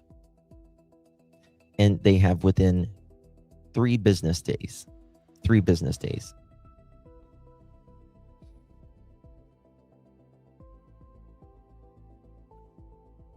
Which to me is really fucked up. Because Sebastian, not only is he a child, but he is a special needs child. And to me, even more vulnerable children need to be a priority 1. Yes. And both of these were categorized as low risk. So let me read that part again. The intake reported that Proudfoot had made, quote, comments about pushing the child against a wall when he does not behave, end quote. And that the child reported Proudfoot hit Sebastian in the belly. On May 8th, 2023, at approximately 6:30 p.m., Boswell arrived at the family home. Proudfoot granted permission to enter. Boswell met with Sebastian on the porch. Sebastian stated he remembered Boswell coming to his home last year. Now, again, I'm going to, Chris said just right here in this interview that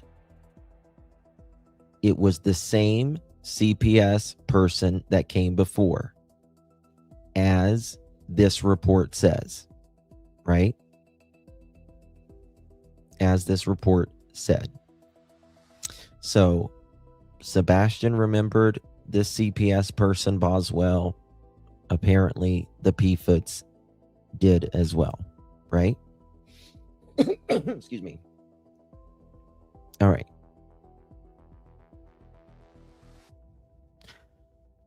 P-Foot granted permission to enter. Boswell met with Sebastian on the porch. Sebastian stated he remembered Boswell coming to his home last year. During this interview, Sebastian told Boswell that P-Foot required he wore a belt every day. Sebastian stated that P-Foot asked him to lift his shirt. And when Sebastian did not have a belt on, P-Foot, quote, smacked him in his belly with the back of his hand and said, "You know you are supposed to wear a belt," end quote. So that's what Sebastian said.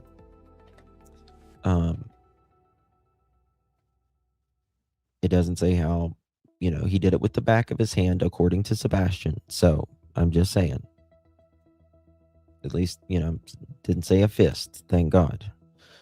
Sebastian Wayne, Drake Rogers, also told Boswell that he had been lying to Katie and P-Foot about brushing his teeth. Oh, he's so pure. He's so pure, He's 15 years old, but he's not 15 years old. That bothered him, apparently, that he was lying to him about brushing his teeth. Bless his heart. Had been lying to Katie and Mr. P-Foot about brushing his teeth and making his bed, and that he had been, quote, getting into trouble for lying, end quote. Boswell then met with P-Foot on the porch. P-Foot admitted that he was cleaning Sebastian's drawers, asked Sebastian if he had a belt on, and when Sebastian pulled up his shirt and said no, P-Foot, quote, whacked him with the back of his hand in his belly and said, "Boy, you know you are supposed to wear a belt every day," end quote. P-Foot stated Sebastian had to wear a belt because he needed to start wearing pull-ups. Scratch that. Let me read that again.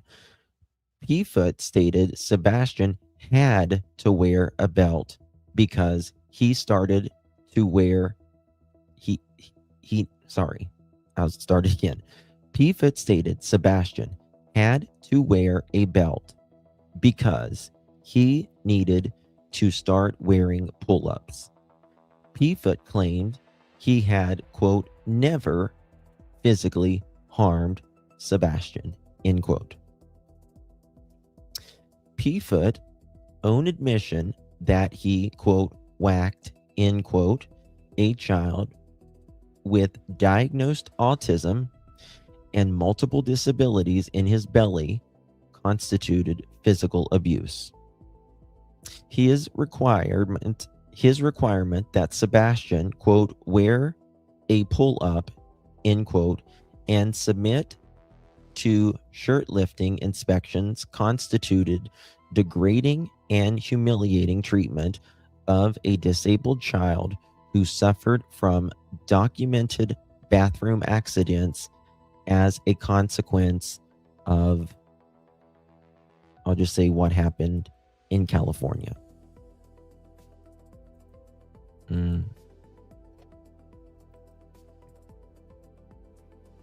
Boswell spoke to KK in the kitchen.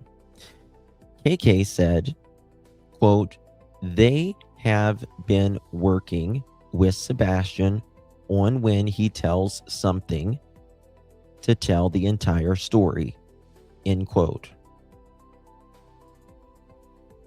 And that Sebastian would tell bits and pieces to a story to fit his narrative, end quote.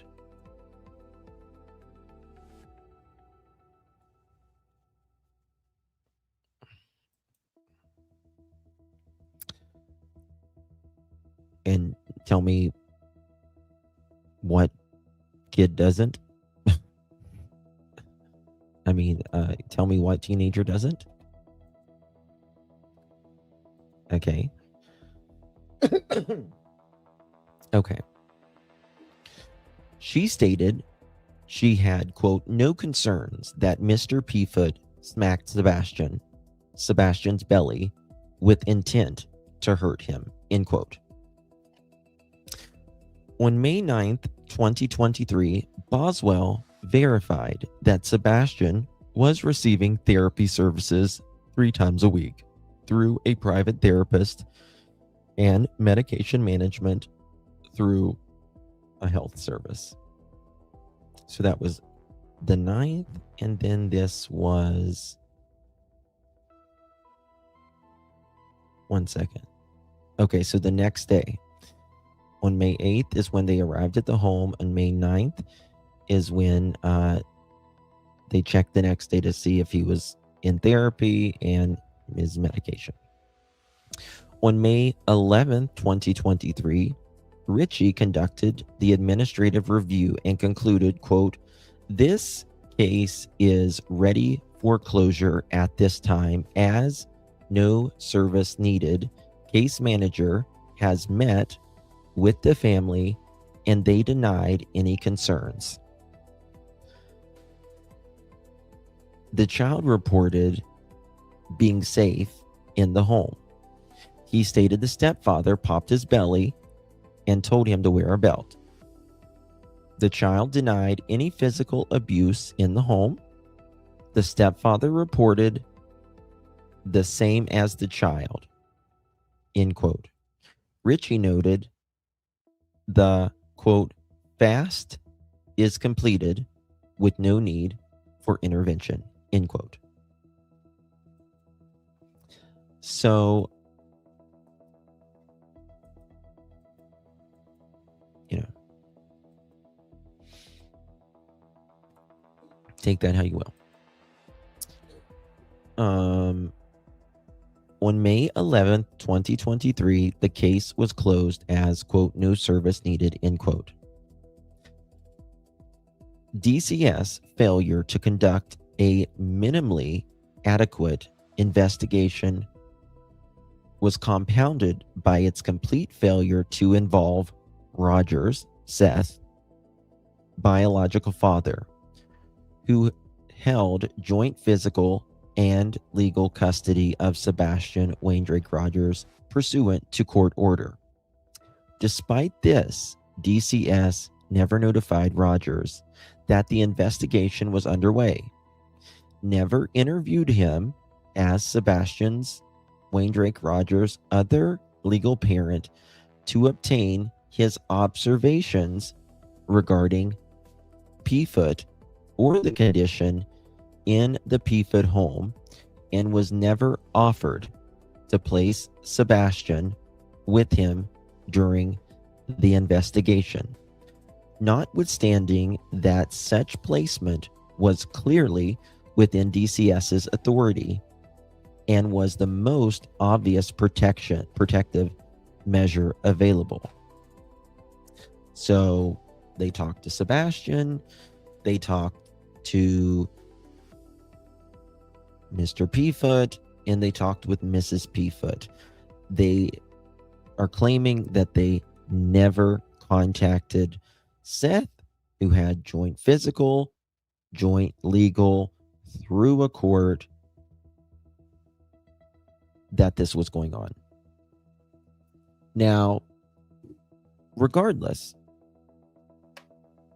Seth should have been made aware. Regardless, I mean, you know, like if you have a split household, right? You want to know where your kid is going. You know, if they're spending the weekend at the other parent's house, let alone if there is these claims that Sebastian is making, that mandated reporters are reporting, and even if everything was 100% kosher with CP, KP, and Sebastian, Seth still has the right to know that he is the father and he has just as much custody and rights legally with the courts as Katie.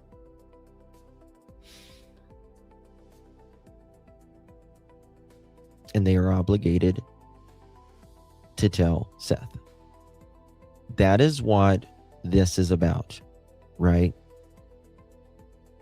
It doesn't, it's not, it's,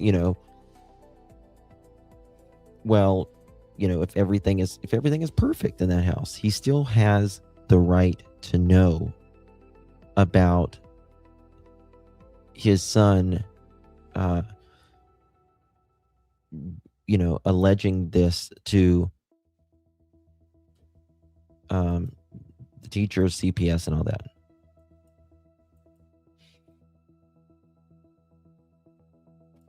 Okay. Now, 1 second.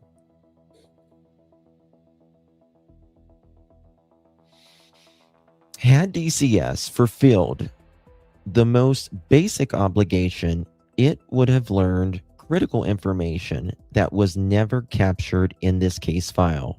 Rogers would have told DCS investigators that Sebastian had expressed to him multiple occasions that he was more comfortable with Rogers than the Proudfoots, and that Sebastian was afraid of Proudfoot because he believed Proudfoot would hurt him if he disclosed what had been happening. And this is also, again, Sebastian's words, his own words. You can't argue with that. These are Sebastian's own words, saying that he was, concerned about his stepdad knowing what happened to California, and he could be scared at times. But then there are other times where he's saying that he wasn't scared. So I'm trying to be really fair here.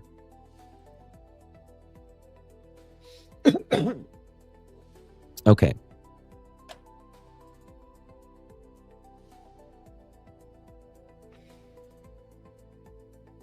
Believed Proudfoot would hurt him if he disclosed what had been happening. Rogers would have informed DCS that Proudfoot had ridiculed Sebastian about what? Now, again, I want to say what I'm about to read is a claim.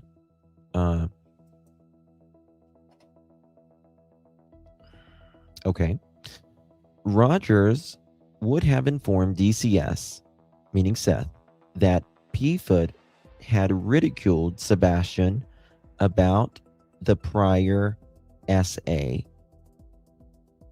compounding Sebastian existing trauma and making Sebastian even less likely to disclose abuse to any adult who believed would report back to the Proudfoot household.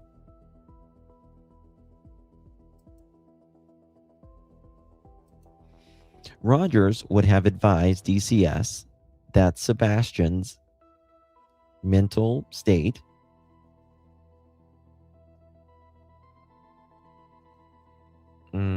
I don't want to talk about that. That his behavioral problems were worsening and that Sebastian appeared increasingly distressed in the period leading up to the investigation. DCS had already possessed documentation of Sebastian's escalating behavioral issues. A minimally competent investigator would have recognized Sebastian's worsening condition not as a fixed background fact, but as a contemporaneous warning sign that something in Sebastian's living environment was causing him active harm. DCS did not investigate the cause of Sebastian's deterioration. It closed the case instead. And then it says the next thing. Okay, now we're getting to the disappearance of Sebastian. The disappearance of Sebastian. On February 26, 2024, Katie reported that Sebastian Rogers, quote, left the home on his own and his whereabouts are unknown, end quote. And that, quote, Sebastian had never left the home before alone, end quote. Given Sebastian's neurodivergence, his developmental disabilities, and the documented history of abuse in the home, this report should have triggered the most intensive investigative response possible. More than 48 hours after Sebastian was reported missing by his mother, an Amber Alert was issued by the TBI, the Tennessee Bureau of Investigation. The Sumner County Sheriff's Office, SCSO for short, initiated a search that at the beginning involved significant resources, including community volunteers and search teams. A DCS safety assessment was initiated on March 1, 2024, and a FAST 2.0 assessment was completed on March 5th, 2024. As of the date of the complaint, Sebastian has been missing for nearly 2 years. He has not been found. No arrests have been made. The circumstances of his disappearance remain unknown. Rogers, meaning Seth, had been left in a state of unrelenting anguish, not knowing whether his son is alive or dead, and knowing that the state agencies entrusted with his son's protection failed him at every turn. Moving on to DCS's own records demonstrate it knew Sebastian was in danger. This is the claim. DCS's own records from the 2022 SA in California are critical context for understanding what DCS knew when the 2023 physical abuse investigation was opened. The first investigation documented that Sebastian Wayne Drake Rogers had been the victim of repeated SA in California. And I'll just say that he was having a hard time with it. It's really bad. over what happened. That his behavioral deterioration and placement in a special behavioral program at his new school were connected to his unresolved trauma symptoms. That Sebastian's therapist, okay, I'm not going to read that,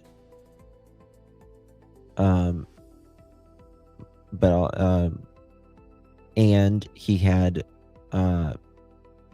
bathroom accidents as a consequence of his prior, you got me, and that Sebastian explicitly feared that Proudfoot would physically harm him if Sebastian disclosed this information.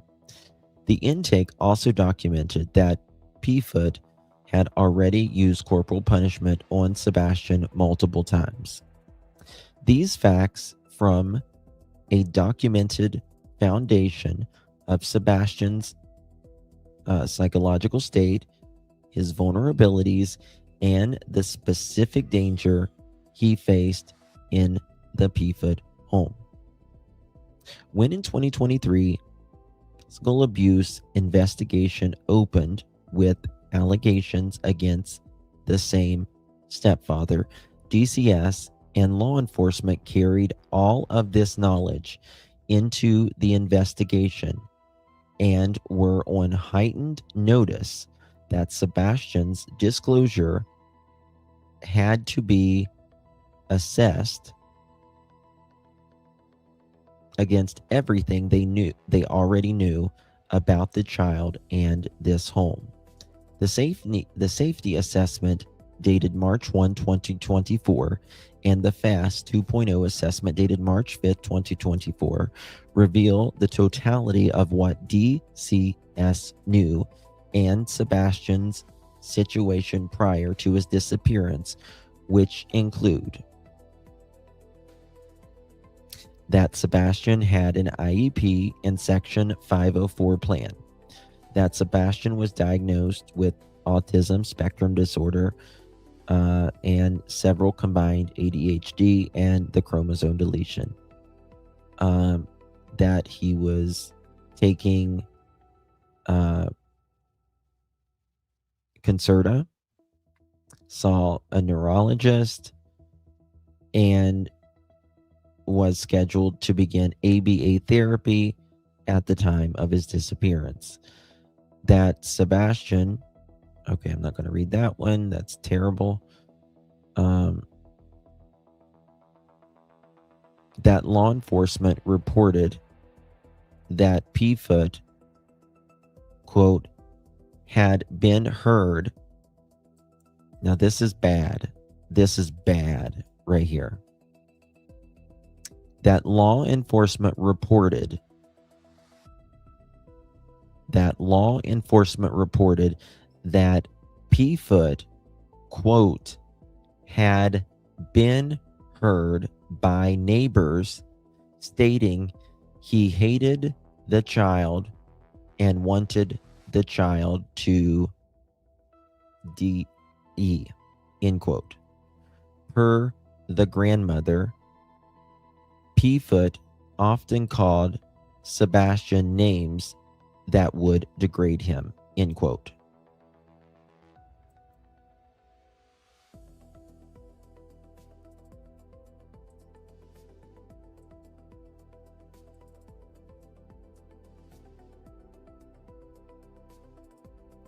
Oh my God.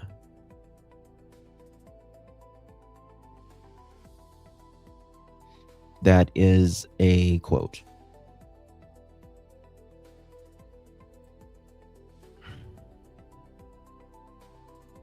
Wow. I'm going to read that again in just a second.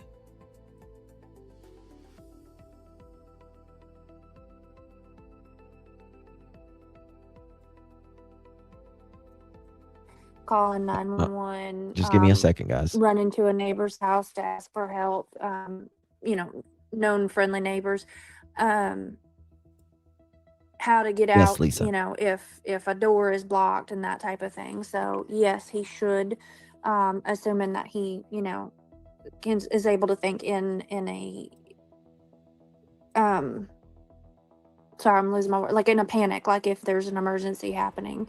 But yes, we have safety plans that we've gone over as far as like getting out of the house in case of fire, and how to get a hold of someone in an emergency. Okay. So so if there was an emergency, would he run out of the house like that barefoot? Or would he throw on his slippers, do you think, because they're by the front door? Honestly, it could go either way. I know his dad said that he hasn't seen him go outside without shoes on since he was 2. But I, however, have had a different experience with Sebastian where he does go outside without his shoes Bullshit. on. I don't believe that. There's been several times where he takes the trash out in his socks, and I'm like, dude, you got to put shoes on. Yeah. Yeah. But I would say, honestly, it would just depend, I think, on the situation. Yeah. How did I will say this is not even a 10th of it, though. There is so much, guys. Okay. I'm going to read that again.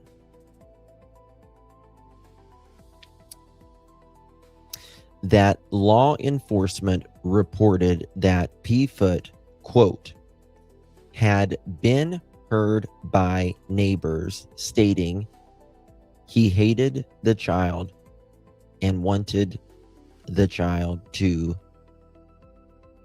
DE, end quote. Per the grandmother, Proudfoot, quote, often called Sebastian names that would degrade him, end quote.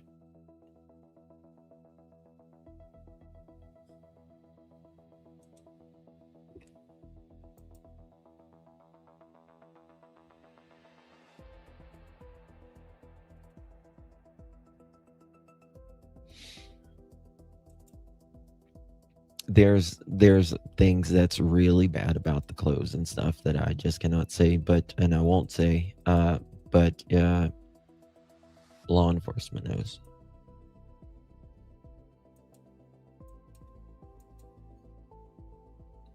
Well,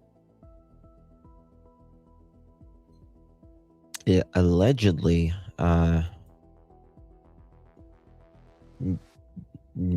neighbors heard it allegedly not too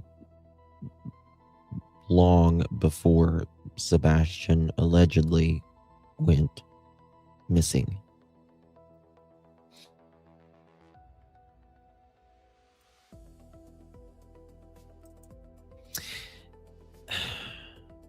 That the child was missing and an Amber Alert was issued.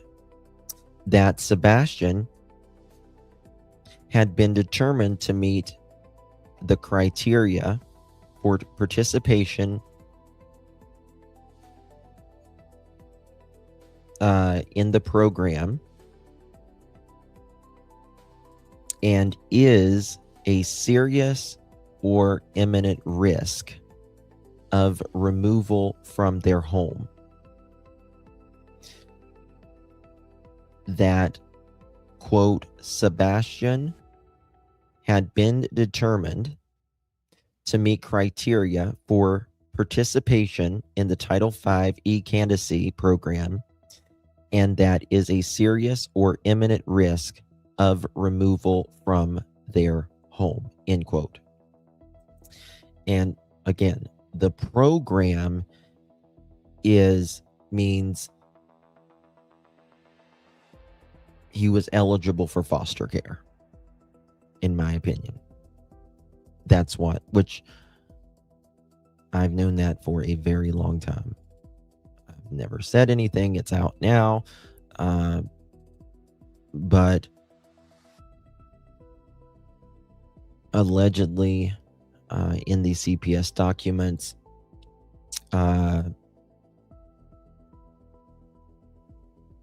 he was could be placed in foster care.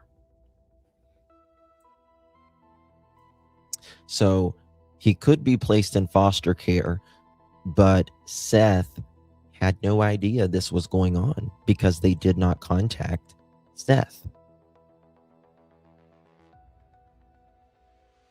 Right? And that's what I said, like, if CPS doesn't know his dad lives an hour away, then what if they just like took him one day and just put him in a foster care? His dad to come, picks him up during the weekend. He's not there. He's in foster care. Like, that's crazy.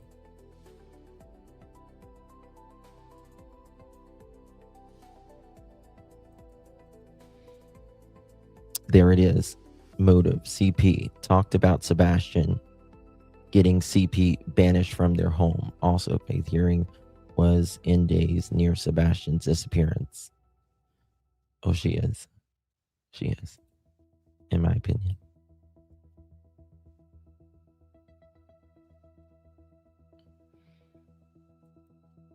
Right.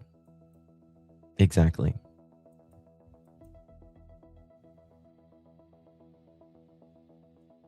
Mm-hmm.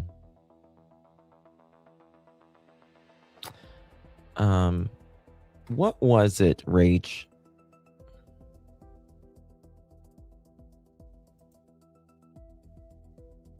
We heard Chris say, "Sir, you could get in trouble for that."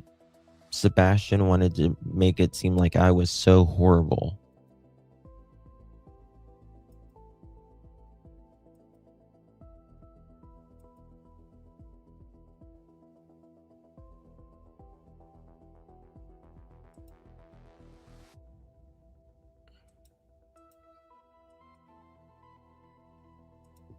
Absolutely. 1,000%. 1,000%. That's, yeah. So, yeah. This determination was made on both cases. Wow. So, in the first case, they said Sebastian could be placed in the program at serious or imminent risk of removal of their home. And the second case, this determination was made on both cases. First on September 29th, 2022, later upgraded to, quote, no longer meets criteria, end quote, on May 4th, 2023, and again on May 1st, 2024, and that the September 29th, 2022 case included a, quote, yeah, I'm surprised they're saying this. Okay, I knew some of this, but I don't know. I guess I've just known this for so long, but I never say anything. I'm just surprised I'm saying it now. So, okay. Listen to this. That on September 29th, 2022, case included a, quote, non-custodial placement, end quote, needed, indicating DCS recognized Sebastian might need to be placed outside the home. Now, I just want you to think about that a second.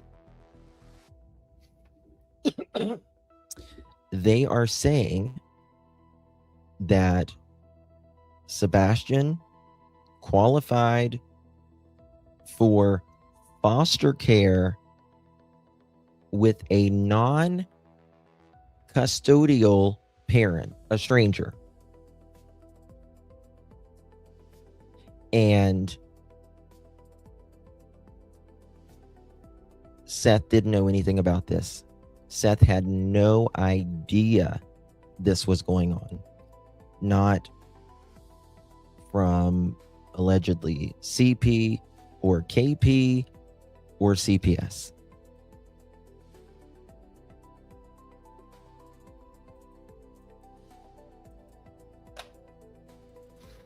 That Sebastian could quote that on September 29, 2022, case included a quote non-custodial placement, end quote. Need indicating DCS recognized Sebastian may need to be placed outside the home. The candidacy determination is particularly significant.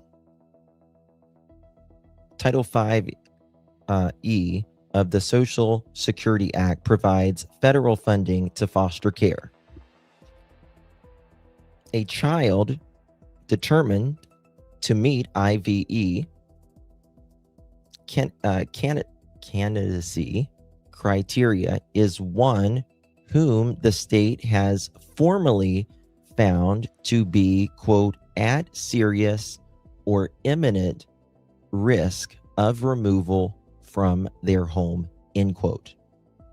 DCS made this finding about Sebastian and then left him in the very home from which it had determined he was at serious risk of being removed. The combination and documented SA history, physical abuse by Proudfoot, admitted in parentheses by Proudfoot himself, end quote. Sebastian expressed fear of Proudfoot, neighbors reporting Proudfoot, quote, hated the child and wanted the child to DIE, that is in quotes, quote, hated the child and wanted the child to, end quote. And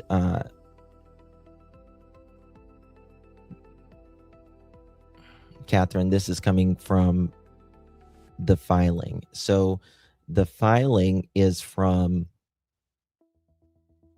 CPS documents. The filing is from Sebastian's medical documents, his therapy, and the neighbors reported they are alleging that the neighbors reported that they heard allegedly Mr. Proudfoot say this.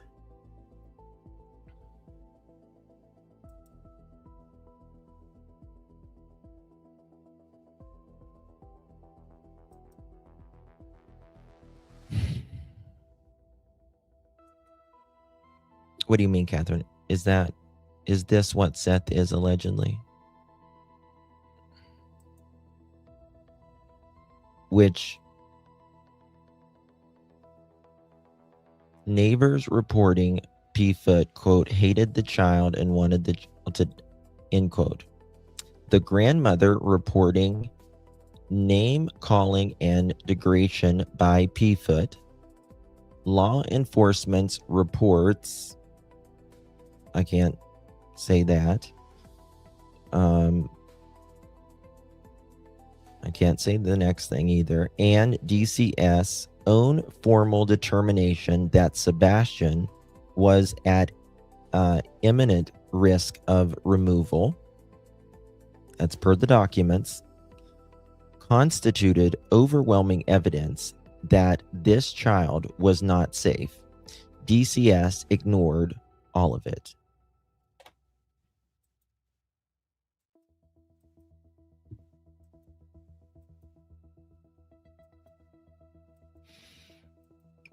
Because what has to happen is Sumner County needs to get off their ass and give it to them.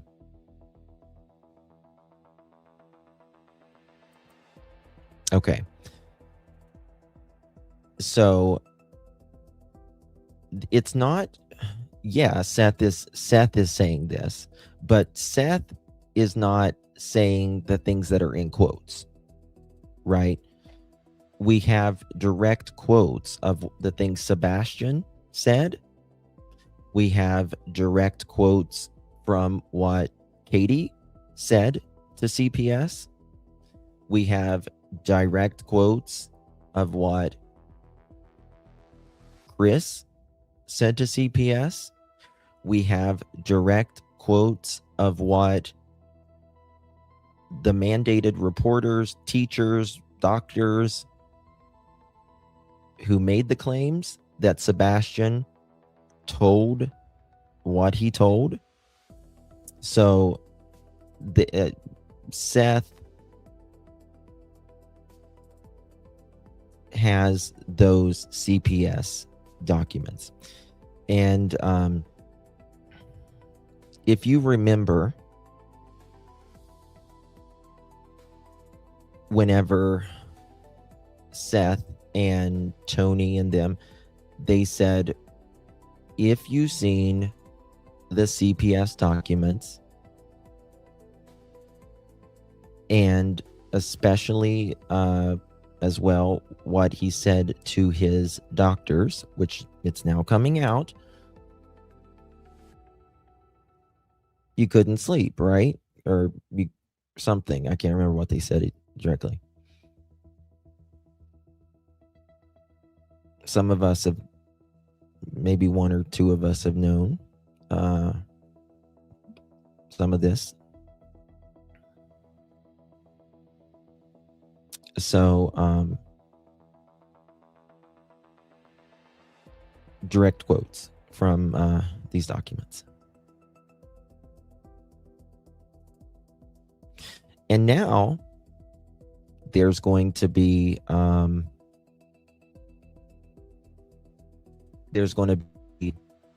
depositions by people in CPS, people in law enforcement, maybe CP and KP. And, you know, you can't lie in a deposition. The whole thing was about to blow up wide and they shut up Sebastian. I don't know.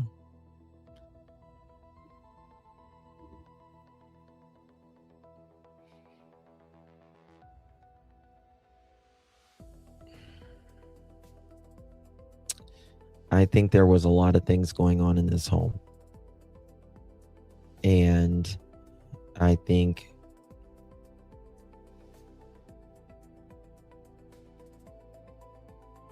CP and KP were having marital trouble.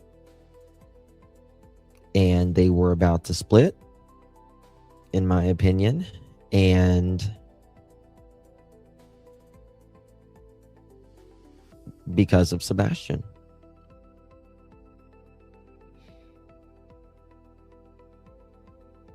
Because I think, in my opinion, CP was ready to move on to wife number 6 if something didn't happen. Oh, of course he's aware of this. Absolutely. He's aware of this, and I'll just say more stuff that has not came out. A lot more stuff. A lot more stuff.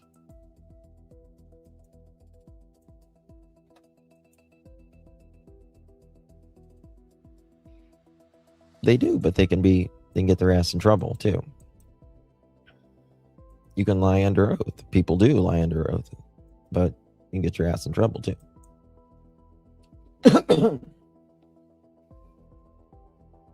Okay. What page am I on here?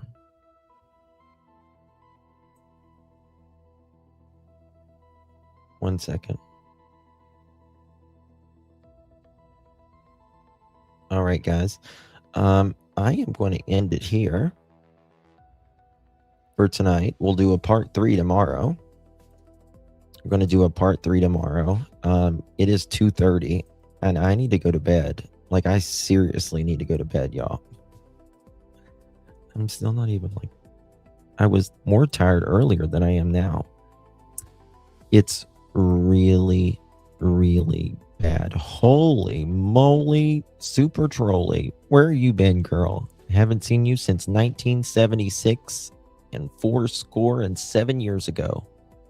Love you, Spirit. I'm so proud of Seth. Hey, Spirit. I'll message you here in a little bit. I'll show you. I'll talk to you about something. On this case.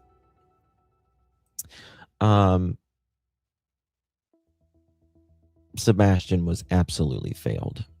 He was absolutely failed. And I am glad Seth has filed this 1,000%. And you know, all the parents should want justice. And Sebastian found, right?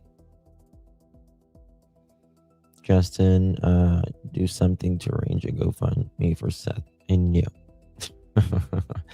Nope. Sorry. No GoFundMes. No nothing like that on YouTube.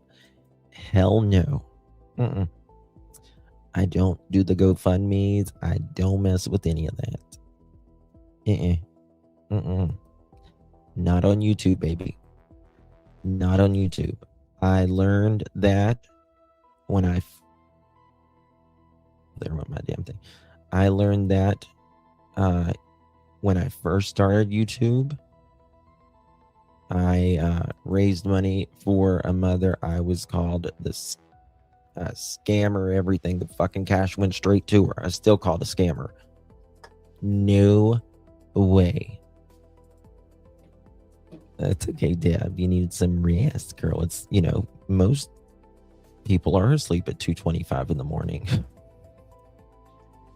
Deborah. Oh, honey, I'm so sorry. Deborah, listen. Start where I start reading the documents. It's a lot to digest, but when you hear it, you're going to be like, what the fuck? Your rooster's going to be cockadoodle-dooling at Kiki. Listen, Kiki's rooster is always cockadoodle-dooling, might I add. And hold on, I'll show you. Why is it not doing it? 1 second.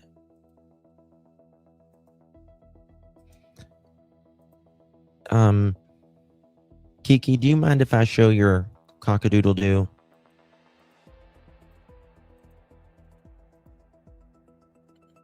Is Kiki's beautiful cockadoodle-doo. I've never done one of those. Kiki, yes, you have done a cockadoodle-doo.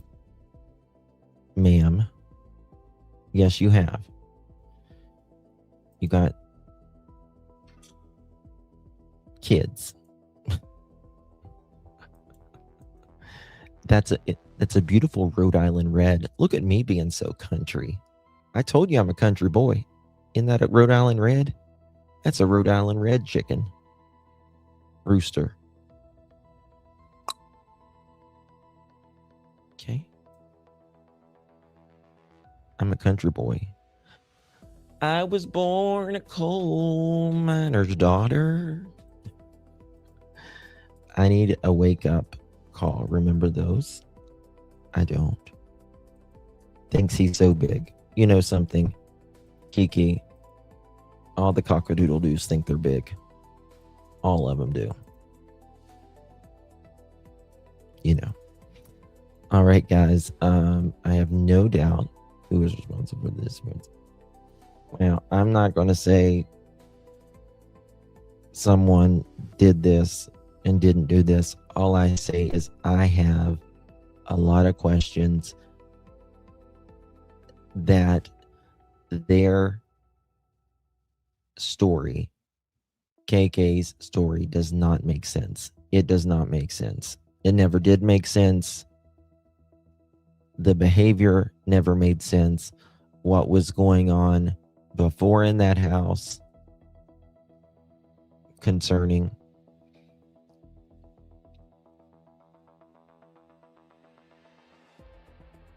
I'm making you blush, aren't I, Kiki? Kiki's a preacher's daughter.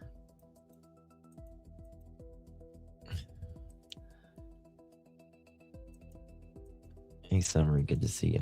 CP did. Cam, you know, I believe Sebastian is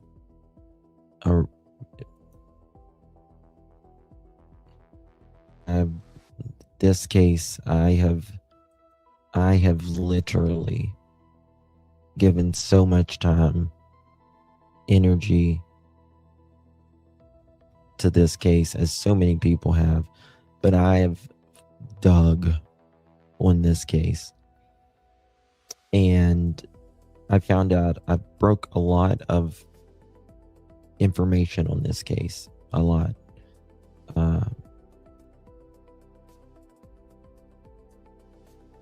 About, you know, Edgar not being alone that night, about the drive he was on, and with someone else. I've just a lot of things, and something's off. Thank you for giving me that. Yeah, people, you know, I think with this case, it's very toxic because there are people that just absolutely can't stand Seth, and thinks like he is just the most, you know, for, you know, something he did on YouTube, or, you know, might have said something on YouTube. And listen,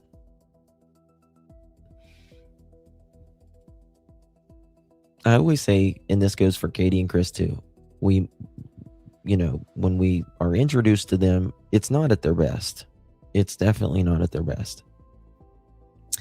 But I am really more concerned about what happened before Sebastian went missing, not Seth up yakking, you know, maybe being inappropriate about something like he's done before or whatever. I really care what happened before Sebastian went missing and what led up to him going missing. And there's no such thing as anyone perfect. None of us are. YouTuber, I should be going live Friday or Saturday this weekend or next, because I know, oh my God, I want to be there for that. I want to be there for that spirit. I know Stacy had his thing, some news that came out with Stacy. Was it yesterday or day before? My days are mixed up. Thank you for covering Michael's case. I need to cover Michael's case as well. It's been so much lately. It's been incredible. Just so much going on. Man, did you see about the 16 children in Ohio? Oh my God. Most horrible thing I've ever seen in my life. Kiki, I had a taco last Saturday. I will go to the darn supply for wormer if it breaks loose. Oh, you're talking about that lettuce or whatever stuff. My days are a blur. My sister's very, you know, oh, rage. Fuck cancer. Fuck cancer. Fuck it. I hate it. Go to hell, cancer, where you belong, and never, ever return.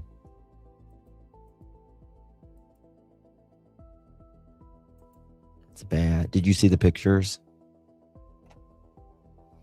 It is very prominent. It's very prominent. And listen, Seth moved here, moved to Tennessee because of his son, And the way I think about, just the way I picture it, I picture Sebastian and Seth against the world. You know what I mean? Like, they were just the two of them, and that they just had each other, in my opinion. And that's the way I think of it. And I just could never stop supporting Seth. I could wring his neck sometimes, and he could wring mine sometimes. I know he could. But I could never stop supporting him. I could never. Could never. I was one of the first people on YouTube to speak about Sebastian. Josh from the lab, Trevor was number one. Josh, Smiley, and myself. We were the first four to speak about Sebastian on YouTube. And it ignited into World War VI. Just, I didn't think it could get worse than Summer's case. Yeah, it did. It did, because people have very strong feelings on the parents. It was either Team P-Foots or Team Seth, right? And that's just what it is on YouTube, you know. This is what it is on YouTube.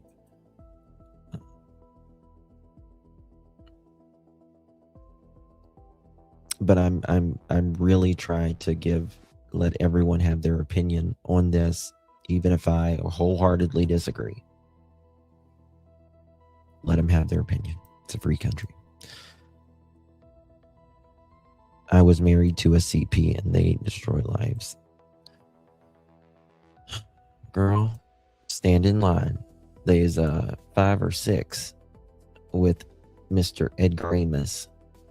Mr. Edgar Amos. Yeah.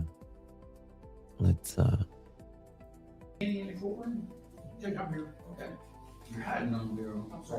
oh my God, look at Chris.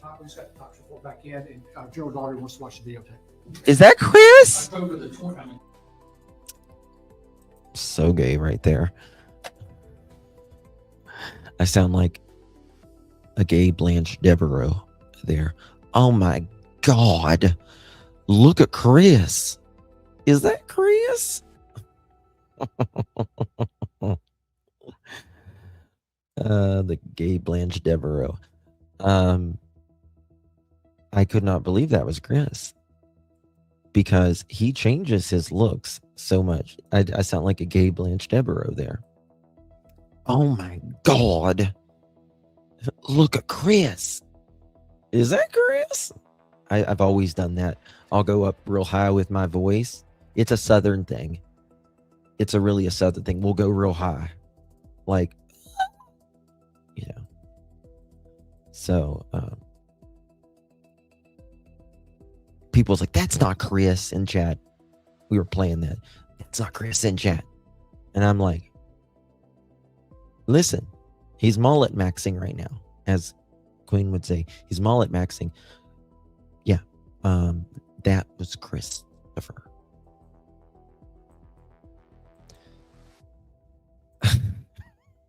I think you made me that, Spirit.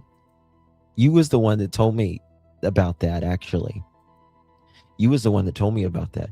You was like, Justin, you've got to play your reaction. Because I didn't even think nothing about it. I never even thought nothing about it. I didn't think I sounded, I mean, I know I sound ridiculous, but I didn't think I sounded that ridiculous. And you were like, no, you got to play this. There was a big debate in the, yes, about the pumpkin being Chris or not. Yes. Because we hadn't seen him in ages. Right? Especially when we, yeah. Man. Gosh. It's crazy. A mullet maxing. Yeah. I spit out my tea when you said that. I was shocked. Yes. He was giving plus size with the mullet. No offense. I am Pat, though. Girl, me too. Me too. I might have made an image of eyes and a pumpkin. Oh, you sent that to me. I still have that. I still have that, Spirit Seeker. I have that in my canvas somewhere. You sent it to me. Do you know the mullet? Yeah. Do you know the mullet man? The mullet man who lives on Stafford Court? I hate that he wears our Tennessee orange. Yeah. No. Yeah, it's a free country. It's a free country. So, is what it is. All right, guys. Thank you all so much for being here. I do appreciate you. If you are just kind of getting here and you can't sleep or whatever, go back and listen to when I start reading it. Maybe fast forward a little bit because it doesn't get to maybe like 20 minutes in, and you're going to be shocked about what CPS quotes said, doctors or whatever quotes, parents, step parents quotes, neighbors quotes as well. Oh, I agree, Spirit. I agree. I fell asleep for a bit. Well, gorilla. Sassy. I'm not just saying it, but like these kind of lives that I do. Well, I mean, it's late, so I don't got a lot of people in chat, but these are like real deep dives that we go into, and it's a little bit monotonous, but it's really important if you like really want to know about who said what Sebastian said, what Sebastian's own words. All right, guys. Yeah, go after I play the video. I played like this video in the beginning. You've probably already seen it. Fast forward that. And then I compare some of the documents with what CP and KP said on some videos, and then compare them to the filings with the quotes. Now, it's very good. I'm so excited you're on late. I was able to catch you in chat. Missed you all so much. I know, it's good. So good to see you, Spirit. So good to see you. I know you're a night owl. I'm never on this late, like ever. But I've like literally slept 2 hours in 2 days. It's weird. I don't know what's wrong with me. I could not sleep last night. Tossed and turned and like, you know how sometimes like when you're in bed and you just can't get cool, like your body is just producing heat. Like, I like my bedroom with the air conditioner set on morgue. Cold. Ice cold. I want it to look like The Exorcist when you come in my bedroom. Breath. I could not get cool last night, and so I would just flop and flip and flop and flip. Could not get cold. And so I couldn't sleep. I'm actually going to be in Tennessee in the not too distant future, and hopefully I'm going to get together with them and see them. I love these. I adore them. They are as the I get emotional about it, but they are truly the best family you could ever meet. saw the company Coldest makes an $80 cold pillow. Really? See, now that's a whole nother thing with me. I like a flat pillow. I can't sleep on a fluffy pillow. I cannot sleep on a fluffy pillow. I don't want to sleep like my neck, like up here. It hurts my neck and my back. I need a thin pillow. Thin pillow. I don't like the memory foam pillows. I need two. Make it make sense. But I can't have one big pillow. I need two really thin pillows, and I kind of layer them. I want the cheapest. I need a $5 pillow. $5 pillow. That's all I need. And I want it to be smashed. Pancake. Is that what they're called? Pancake pillows? I just need a cheap pillow. I bought very expensive pillows. Everybody else in my house has expensive pillows. Well, decent expensive pillows. I don't go crazy, but I need the $5 pillow at Walmart that there's this big rack of them and you just pull them out. Those are the pillows I need. Justin, I turned my heater on because my daughter has the air on 72. 72? That's a stinking sauna. I block off the vents and turn my little heater on. 72. Yeah. That's a sauna. A blue whale pillow? Are you calling me a blue whale, Ohawk? I'm just kidding. I've never heard of it. Remember your Subway clip? My body aches, longs for that song. Stand clear of the closing doors, please. You've asked about that before, Sandwich. You've asked about that before. And you're gonna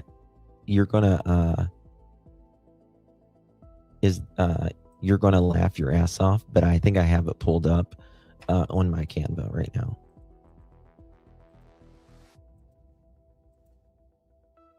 Let me see if it'll play. I think this is it. Let me refresh it. This is a Brooklyn-bound 2 express train. The next stop is Fulton Street. Stand clear of the closing doors, please. Oh, I don't got the song. Oh, there we go. My body aches to be satisfied. My weakness comes and goes. My weakness comes and goes. I forgot about that. I just happened to have all my videos pulled up right there. Hey, Sandwich, you got an exclusive tonight. I probably just fucked up every bit of my monetization, though. You owe me, girl. I don't care. It'll be all right. My body aches. Period. All right, guys. Justin's fun editing skills. Yeah. Never forget. Magic Mike song. All right, guys. Holy shit. You do deserve dinner, girlfriend. 30 mother chicken months. Lord have mercy on a country queen. Thank you so much. You're amazing. Spirit thinker. Get you an all-you-can-eat buffet. How about that, girl? Now I need to go what Josh is talking about tonight. Is Josh live? Y'all go over to the Lab After Dark. He's in California. So it's y'all Californians are 3 hours behind. Oh, thank you, Kimmy.